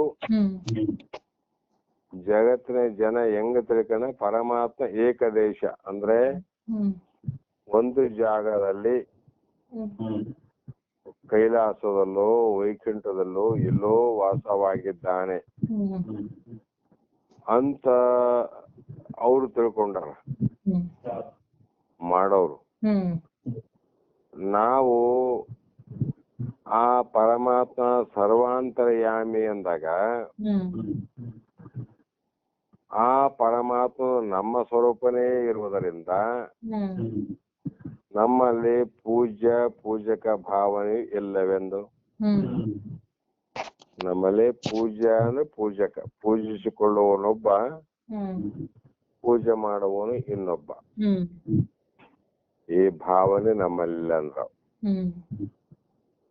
ಈ ಭಾವನೆ ನಮ್ಮಲ್ಲಿಲ್ಲ. ಕಾರಣ ಸರ್ವರಲ್ಲಿಯೂ ಕೂಡ ನಾವು ಸಮತ್ವ ಭಾವದಿಂದ ಪರಮಾತ್ಮನೇ ನೋಡ್ತೀವಿ ವಿನಃ ನಮಗೆ ಅವರಲ್ಲಿ ಪರಮಾತ್ಮ ಇಲ್ಲ, ಇಲ್ಲಿ ಆನ, ನನ್ನಲ್ಲಿ ಆನ, ಇನ್ನೊಬ್ಬರಲ್ಲಿ ಇಲ್ಲ ಅಂತ ಭೇದ ಇತ್ತಂದ್ರೆ ಒಬ್ಬ ದೊಡ್ಡವನು ಒಬ್ಬ ಚಿಕ್ಕವನಂತ ಆಗ್ತಿತ್ತು. ಚಿಕ್ಕವನು ದೊಡ್ಡವನ ಪೂಜೆಯನ್ನು ಮಾಡಬಹುದಾಗಿತ್ತು. ಚಿಕ್ಕವ್ರು ಯಾರ ದೊಡ್ಡವರು ಪೂಜೆ ಮಾಡ್ತಾರ. ಆದರೆ ನಮ್ಮಲ್ಲಿ ವೇದಾಂತಿಗಳ ನಿರ್ಣಯ ಅನುಭವದಲ್ಲಿ ಸರ್ವಾಂತರ್ಯಾಮಿ, ನನ್ನಲ್ಲಿರುವಂತ ಜೀವಾತ್ಮ ನಿಮ್ಮಲ್ಲಿ, ನಿಮ್ಮಲ್ಲಿರುವಂತ ಜೀವಾತ್ಮ ನನ್ನಲ್ಲಿ, ನಿನ್ನಲ್ಲೇ ಇರುವಂತ ಜ್ಞಾನ, ನಮ್ಮಲ್ಲಿರುವಂತ ಜ್ಞಾನ, ನಿಮ್ಮಲ್ಲಿರುವಂತ ಪರಬ್ರಹ್ಮ, ನಮ್ಮಲ್ಲಿರುವಂತ ಪರಬ್ರಹ್ಮ ಒಂದೇ. ಸಮಯ ಇದ್ದಾಗ ಯಾರು ಮಾಡಿಸ್ಬೇಕು, ಪೂಜೆ ಯಾರು ಮಾಡ್ಬೇಕು, ಯಾರು ಮಾಡಿಸ್ಕೊಳ್ಬೇಕಂತ. ಒಬ್ಬನೇ ಇದ್ದಾಗ ಮೊದಲೇ ಹೇಳೀನಿ, ದೇವ್ರು ಒಬ್ಬನೇ ಇದ್ದಾಗ ಪೂಜೆ ಇಲ್ಲ, ಪುನಸ್ಕಾರ ಇಲ್ಲ, ದೀಪ ಇಲ್ಲ, ಧೂಪ ಇಲ್ಲ, ಏನು ಆರಾಮಿದ್ದ ದೇವ್ರು. ಇನ್ನೊಬ್ಬ ಪೂಜಾರಿ ಬಂದ್ರೆ ಎಲ್ಲ ಶುರುವಾಯ್ತು ನೋಡ್ರಿ. ಮತ್ತೆ ಅವನು ಹೋದ್ಮೇಲೆ ಎಲ್ಲ ನಿಂತೋದು. ಪೂಜಾರಿ ಬಂದಾಗ ಎಲ್ಲ ಆಗ್ಬೇಕು, ಪೂಜಾರಿ ಹೋದಾಗ ಎಲ್ಲ ಓದು. ಆದ್ರೆ ಇಲ್ಲಿ ಹಂಗಿಲ್ಲ. ಒಬ್ಬನೇ ಇದ್ದಾಗ ಇನ್ನೊಬ್ಬನು ಬಂದು ನನ್ನ ಬೆಳಗುವ ಅವಶ್ಯಕತೆ ಇಲ್ಲ. ನನ್ನ ಬೆಳಗುವಂತ ಜ್ಯೋತಿಗಳು ಜಗತ್ತಿನಾಗ ಇನ್ನು ಯಾವ ಹುಟ್ಟಿಲ್ಲ. ಜಗತ್ತಿನ ಯಾರು ನನ್ನ ತೃಪ್ತಿಯನ್ನ ಮಾಡುವಂತ ಅವಶ್ಯಕತೆ ಇಲ್ಲ ಅನ್ನುವಂತ ಭಾವದಲ್ಲಿದ್ದಾಗ ಅವನು ಹೇಗೆ ಮಾಡಲಿಕ್ಕೆ ಬರ್ತದ, ಆ ಭಾವನೆ ನಮ್ಮಲ್ಲಿ ಇಲ್ಲ ಅಂತ ತಿಳಿದು ನಾವು ಮೂರ್ತಿ ಪೂಜೆಗಳನ್ನು ಮಾಡಲು ಒಪ್ಪುವುದಿಲ್ಲ. ನೋಡ್ರಿ ಎಲ್ಲಿಗೂ ಹೋಯ್ತು ಜ್ಞಾನ ಶತಕ. ಮೂರ್ತಿ ಪೂಜೆಗಳನ್ನು ಮಾಡಲು ಒಪ್ಪುವುದಿಲ್ಲ. ಕಾರಣ ಅದ್ವೈತಗಳಾದ ನಮ್ಮ ತಿಳುವಳಿಕೆಗೂ ದ್ವೈತಗಳಾದವರ ತಿಳುವಳಿಕೆಗೂ ತಾರತಮ್ಯವಿದೆ. ಅವರು ತಿಳ್ಕೊಂಡದ್ರಲ್ಲಿ ವ್ಯತ್ಯಾಸ ಅದ. ಆದರೆ ಸತ್ಯಾಂಶ ಮಾತ್ರ ವೇದಾಂತಿಗಳ ಸ್ವಾನುಭಾವಕ್ಕಾದ, ಶ್ರುತಿ ಪ್ರಮಾಣಕ್ಕಾದ. ಈ ರೀತಿಯಾಗಿ ಇದೇ ಅನ್ನುವಂತ ಉತ್ತರವನ್ನ ಮುಂದಿನ ಶ್ಲೋಕದಲ್ಲಿ ಹೇಳುತ್ತೇವೆ ಅಂತ ಹೇಳಿ. ಅಂದ್ರೆ ನಮ್ಮ ಅರ್ಥ ಪರಮಾತ್ಮ ಸರ್ವ ವ್ಯಾಪಕ. ಮೊದಲಿಂದ ಹೇಳ್ತಾ ಬಂದ ದ್ವೈತದಲ್ಲಿ ಕ್ರಿಯೆ ನಡೀತಾವಂತ, ಅದ್ವೈತದಲ್ಲಿ ಕ್ರಿಯೆನೇ ಇಲ್ಲ. ಅದಕ್ಕೆ ಅದ್ವೈತ ಯಾವುದು ಪರಬ್ರಹ್ಮ, ದ್ವೈತ ಯಾವುದಂದ್ರೆ ಶರೀರಗಳು. ಶರೀರಗಳಲ್ಲಿ ಇವು ನಡೀತಾವ ವಿನಃ ಅದ್ವೈತ ಸ್ವರೂಪನಾದ ಪರಬ್ರಹ್ಮನಲ್ಲಿ ಕ್ರಿಯೆಗಳಿಲ್ಲ, ಅಕ್ರಿಯ. ಅದಕ್ಕಾಗಿ ಇವರು ಮಾಡುವುದಿಲ್ಲ ಅನ್ನುವಂತ ಉತ್ತರವನ್ನ ಮುಂದಿನ ಶ್ಲೋಕ ಅಂತ ಹೇಳಿದ್ರಿ. ಸಮಯ ಎಷ್ಟಾಯ್ತ್ರಿ? 11:30 ರೀ. ಆಯ್ತು, ಇಲ್ಲಿಗೆ ಮುಗಿಸೋಣ. ಅಂದ್ರೆ ನಾಳೆ ದಿನ ಮತ್ತೆ ವಿಚಾರ ಮಾಡೋಣ. ನಮಸ್ಕಾರ. ಎಲ್ಲ ಆರಾಮಿದಾರಲ್ರಿ? ಬಾಳ ಚಂದ ಆಯ್ತು ನೋಡ್ರಿ, ಬಾಳ ಸಂತೋಷ. ಇದಕ್ಕೆ ಇನ್ನೊಂದ್ ಮಾತು ಕೇಳ್ರಿ. ಇದನ್ನ ನನ್ನ ಅನುಭವದಿಂದ ಹೇಗೆ ಹೇಳ್ತೇನೆ ಅಂದ್ರೆ, ಬಸವಾನಂದ ಮಹಾಸ್ವಾಮಿಗಳು ನಮ್ಮಲ್ಲಿ ಇರುವ ವರ್ಷಗಳ ಪವಿತ್ರವಾಗಿ ನಾನು ಒಂದೊಂದ್ಸಲ ಸುಮ್ನೆ ಕೆಲವೊಂದು ಕ್ಷೇತ್ರಗಳು ನೋಡಿಲ್ಲ, ನಾವು ಬಹಳಷ್ಟು ನೋಡಿದ್ದೆ. ಆದ್ರೆ ನಮ್ಮ ಕೆಲವು ಜನ ಅನುಯಾಯಿಗಳು ನೋಡ್ಲಾರ್ದವ್ರು ಅಂತ ಸಮಯ ಬಂದಾಗ ವರ್ಷಕ್ಕೆ ಒಂದ್ಸಲ ಆಗ್ಲಿ ಏನಾಗ್ಲಿ ಒಂದ್ 2-3 ದಿನ ಪ್ರವಾಸ ಆಗ್ತಿದ್ವಿ. ಅದೇ ಸುಮ್ನೆ ರಿಲ್ಯಾಕ್ಸ್ ಆಗಿ ಎಲ್ಲಾರು ಹೋಗಿ ಗುರುಗಳ ಜೊತೆ ಹೋಗೋದು, ಈಗ ಪ್ರವಾಸ ಮಾಡಿ ಮತ್ತೆ ಬರೋದು. ಹೆಚ್ಚಾಗಿ ನಾವು ಅಲ್ಲಲ್ಲಿ ಮಠಗಳ ಪ್ರವಾಸವನ್ನ ಮಾಡೀವಿ ವಿನಃ ದೊಡ್ಡ ದೊಡ್ಡ ಮಠಗಳಲ್ಲಿ, ದೊಡ್ಡ ದೊಡ್ಡ ದೇವಸ್ಥಾನಗಳಲ್ಲಿ ಹಿಂಗೆಲ್ಲ ನಾವು ಉಳಿವಿ, ಗೋಕರ್ಣ, ಉಡುಪಿ, ಶೃಂಗೇರಿ, ಧರ್ಮಸ್ಥಳ, ಆಮೇಲೆ ಇದು ಯಾವುದೇ ಶಂಭುಲಿಂಗನ ಬೆಟ್ಟ, ಇಂತ ಎಲ್ಲಾ ಕಡೆ, ತಿರುಪತಿಗೆ ಸುಮಾರು 3 ಸಲ ಗುರುಗಳ ನಮ್ ಜೊತೆ ಬಂದಿದ್ರಿ. ಆವಾಗ ಅಲ್ಲಿ ನಮ್ ಜೊತೆಗೆ ಕೂಡ ಅವ್ರ ಪಾಪ ಮುಂದಿನ ಸೀಟಿಗೆ ಬಿಡ್ತಿದ್ವಿ. ಅಲ್ಲಿ ತಿರುಪತಿಯಲ್ಲಿ ನಾವು 3 ಸಲ ಹೋದ್ರು ಕೂಡ ಒಂದು ಸಲ ಆದ್ರೂ ಕೂಡ ದರ್ಶನ ಮಾಡಕ್ ಬರ್ಲಿಲ್ಲ ನೋಡ್ರಿ ಅವ್ರು. ಇಷ್ಟು ದೂರದಿಂದ ಅಲ್ಲಿಗೆ ಹೋಗದ್ರಿ, ಹೋಗೋ ಕಾಲಕ್ಕೆ ಬಾಳ ಉಳ್ಕ್ರೆ ನಡೀತಮ್ಮ ರೊಕ್ಕಿದ್ರು ನೋಡದೆ ಏನ್ ತಪ್ಪ ಅವ್ರು. ದೇಶ ನೋಡಕ್ ಹೋಗ್ಬೇಕು ತಮ್ಮ, ದೇವ್ರ ನೋಡಕ್ ಬರಂಗಿಲ್ಲ ಅಂತಿದ್ರ ಅವ್ರು. ದೇವ್ರ ನೋಡಕ್ ನಾ ಬರೋಲ್ಲ, ಸುಮ್ನೆ ವಾತಾವರಣ ಹೆಂಗಿದೆ, ಅಲ್ಲಿ ಪ್ರಕೃತಿ ಹೆಂಗಿದೆ ಇದನ್ನ ನೋಡಕ್ ಹೋಗ್ಬೇಕಿಲ್ಲ ಅಂತಲ್ಲ, ದೇವ್ರ ನೋಡಕ್ ನಾವ್ ಬರಂಗಿಲ್ಲ ಅಂತಿದ್ರು. ಮತ್ತ ಜೀಪ್ ಅಲ್ಲಿ 2-3 ಜೀಪು ಆಗದ್ರಿ ಅವಾಗ ಜನ. ಮತ್ತೆ ಗುರುಗಳು ಬಿಟ್ಟಂತ ನಾ ಎಲ್ಲಿ ಹೋಗ್ತಿದ್ದಿಲ್ರಿ. ಅವ್ರು ನೀವ್ ಹೋಗ್ರಿ ಅಂದಾಗ ಎಲ್ಲಾರು ಹೇಳ್ತಿದ್ದೆ ಹೋಗ್ರಿ ಅಂತ. ಮತ್ತೆ ನೀನು ಹೋಗ್ತಮ್ಮ ನೋಡಂಗಿದ್ರ ಅಂತಿದ್ರ ನನಗ. ಇಲ್ಲ ತಾತ ಏನ್ ನೋಡದ ನೋಡಿವೆಲ್ಲ ಆಗಲ್ಲ ಅಂದ್ರ ಆಯ್ತ್ ಬಿಡು ಅಂದ್ರೆ ಬೇಸ್ ಹತ್ಕುಂದ್ರ ಅಂತಿದ್ರು. ಎಲ್ಲರಿಗ್ ಹೇಳ್ತಿದ್ರಿ ನೀವೆಲ್ಲಾ ನಿಧಾನ ಕಮ್ಮಗ ನೋಡ್ಬೇರಿ, ನೀವು ಹೋಗಿ ಬರತನ ಇಲ್ಲೇ ಕುಂತಿರ್ತೀವಿ ನಾನು ದೇವೇಂದ್ರಪ್ಪ ಅಂತಿದ್ರ ಅವ್ರು. ಅಂದ್ರೆ ಎಷ್ಟು ನಮಗ ಯಾವಾಗ ನಮ್ಮ ದರ್ಶನ ಆದಿತ್ತು, ಯಾವಾಗ ಎಷ್ಟು ತಾಸಿಗಾದಿತ್ತು ಅಂತ ಎಷ್ಟು ಕಾತುರ ಎಷ್ಟು ಆತುರ ಎಲ್ಲಾ ನಮ್ ಮನಸ್ಸಿನ ಗದ್ದಲ ಮಾಡ್ತಿದ್ರು ನೋಡ್ರಿ. ಆದ್ರೆ 1000 ಕಿಲೋಮೀಟರ್ ದೂರ ಹೋಗಿ ದೇವ್ರು ನೋಡ್ಲಾರ್ದ ಕೈ ಮುಗಿಲಾರ್ದ ಇದ್ದವ್ರು ಅಂದ್ರೆ ಬಸವಾನಂದ ಮಹಾಸ್ವಾಮಿಗಳು. ಒಬ್ಬ ದೇವರಿಗೆ ಕೈ ಮುಗಿದ ನೋಡಿಲ್ಲ ನಾವು. ಅಂದ್ರೆ ಆ ಒಂದು ದೃಢ ಪ್ರಬುದ್ಧತೆ ಅನ್ನುವಂಥದ್ದು ಈ ಸರ್ಪಭೂಷಣ ಶ್ಲೋಕಕ್ಕೆ ನಿಜವಾದ ಉದಾಹರಣೆ ಅಂದ್ರೆ ಬಸವಾನಂದ ಸ್ವಾಮಿಗಳು. ಯಾಕಂದ್ರೆ ಆ ಭಾವ ಹಂಗ ಬಂದಾಗ ಪಾಪ ಅವ್ರು ನೋಡ್ರಿ, ನೀವು ನೋಡುವಿರಿ ಅಂತ ಹೇಳ್ತಿದ್ವಿ, ನೀವು ಹೋಗ್ಬೇಡ್ರಿ ಅಂತ ಹೇಳ್ತದಲ್ಲ ಅವ್ರು. ಬಂದಿರ್ತಮ್ಮ ನೋಡ್ರಿ, ಚಂದ ನೋಡ್ಬೇಡ್ರಿ, ನಾವಿಲ್ಲೇ ಕುಂದಿರ್ತು ಅಂತಿದ್ರು. ಕಾರಣ ಅವ್ರಿಗೆ ಗೊತ್ತಿತ್ತು ಇನ್ನು ಸಾಧಕರ ಅವಸ್ಥೆಯಲ್ಲಿ, ಸಾಧನಾ ಅವಸ್ಥೆಯಲ್ಲಿ ದೈವತ್ವದ ಭಾವ ಇರುವುದು ಸಹಜ ರೀ. ದೇವ ಭಾವ ಅಂತ ಅವ್ರು ಎಂದು ತಾವೇ ದೇವರು ಅಂತಕ್ಕಂತ ದೃಢ ಆಗ್ತದ, ಆವಾಗ ತಾವೇ ಬಿಡ್ತಾರಂತ. ಹೌದಲ್ರಿ? ಹಂಗ ಜ್ಞಾನಿಗಳಾದವರ ವಿಚಾರ ಹೇಗಿದ್ದು ಅಂತಕ್ಕಂಥದನ್ನ ಎಲ್ಲಾ ಶ್ರುತಿ ಪ್ರಮಾಣಗಳ ಒಟ್ಟು ಜ್ಞಾನಿಯ ಲಕ್ಷಣ ಏನೇನು ಬೇರೆ ಬೇರೆ ಬೇರೆ ರೀತಿ ಹೇಳ್ಯಾರ ಕೆಲವು ಮಂದಿ. ಆದರೆ ಎಲ್ಲ ವೃತ್ತಿ ಹೀಗೆ ಇರುತ್ತಾರೆ ಅಂತಕ್ಕಂಥದ್ದು ನನಗೆ ಅನುಭವ ಬಂದದ್ದು ಬಸವಾನಂದರ ಸಂಘದಿಂದ. ಶಾಸ್ತ್ರಗಳಲ್ಲಿ ಏನಾದ ಯಾವ ಶಾಸ್ತ್ರವನ್ನು ನೋಡ್ರಿ ನೀವು,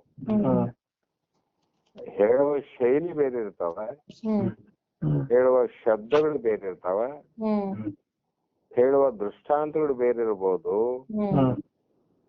ಆದರೆ ಜ್ಞಾನಿಯ ಚಿಹ್ನೆ ಅಂತಕ್ಕಂಥ ಮಾತ್ರ ಒಂದೇ ಇರ್ತದೆ. ಎಲ್ಲಾ ಗ್ರಂಥಗಳಿಗೆ ಲಕ್ಷಣಾತ್ಮಕವಾದ ಸದ್ಗುರು ಯಾರು ಅಂದ್ರೆ ಬಸವಾನಂದ ಮಹಾಸ್ವಾಮಿ. ಅವ್ರು ಎಲ್ಲಿ ಎಲ್ಲಾ ನನ್ ಜೊತೆಗೆ ಇರೋರ್ರಿ, 4 ದಿನ 5 ದಿನ ಎಲ್ಲಾ ಕಡೆ ಇರೋರು. ಆದ್ರೆ ಎಲ್ಲಿ ಹೋಗಿ ನೋಡಂತಮ್ಮ ಅಂತ ಹೇಳ್ತಿಲ್ರ ಅವ್ರು. ಒಂದು ಉಳಿವಿ ಚೆನ್ನ ಬಸವಣ್ಣ, ಆಮೇಲೆ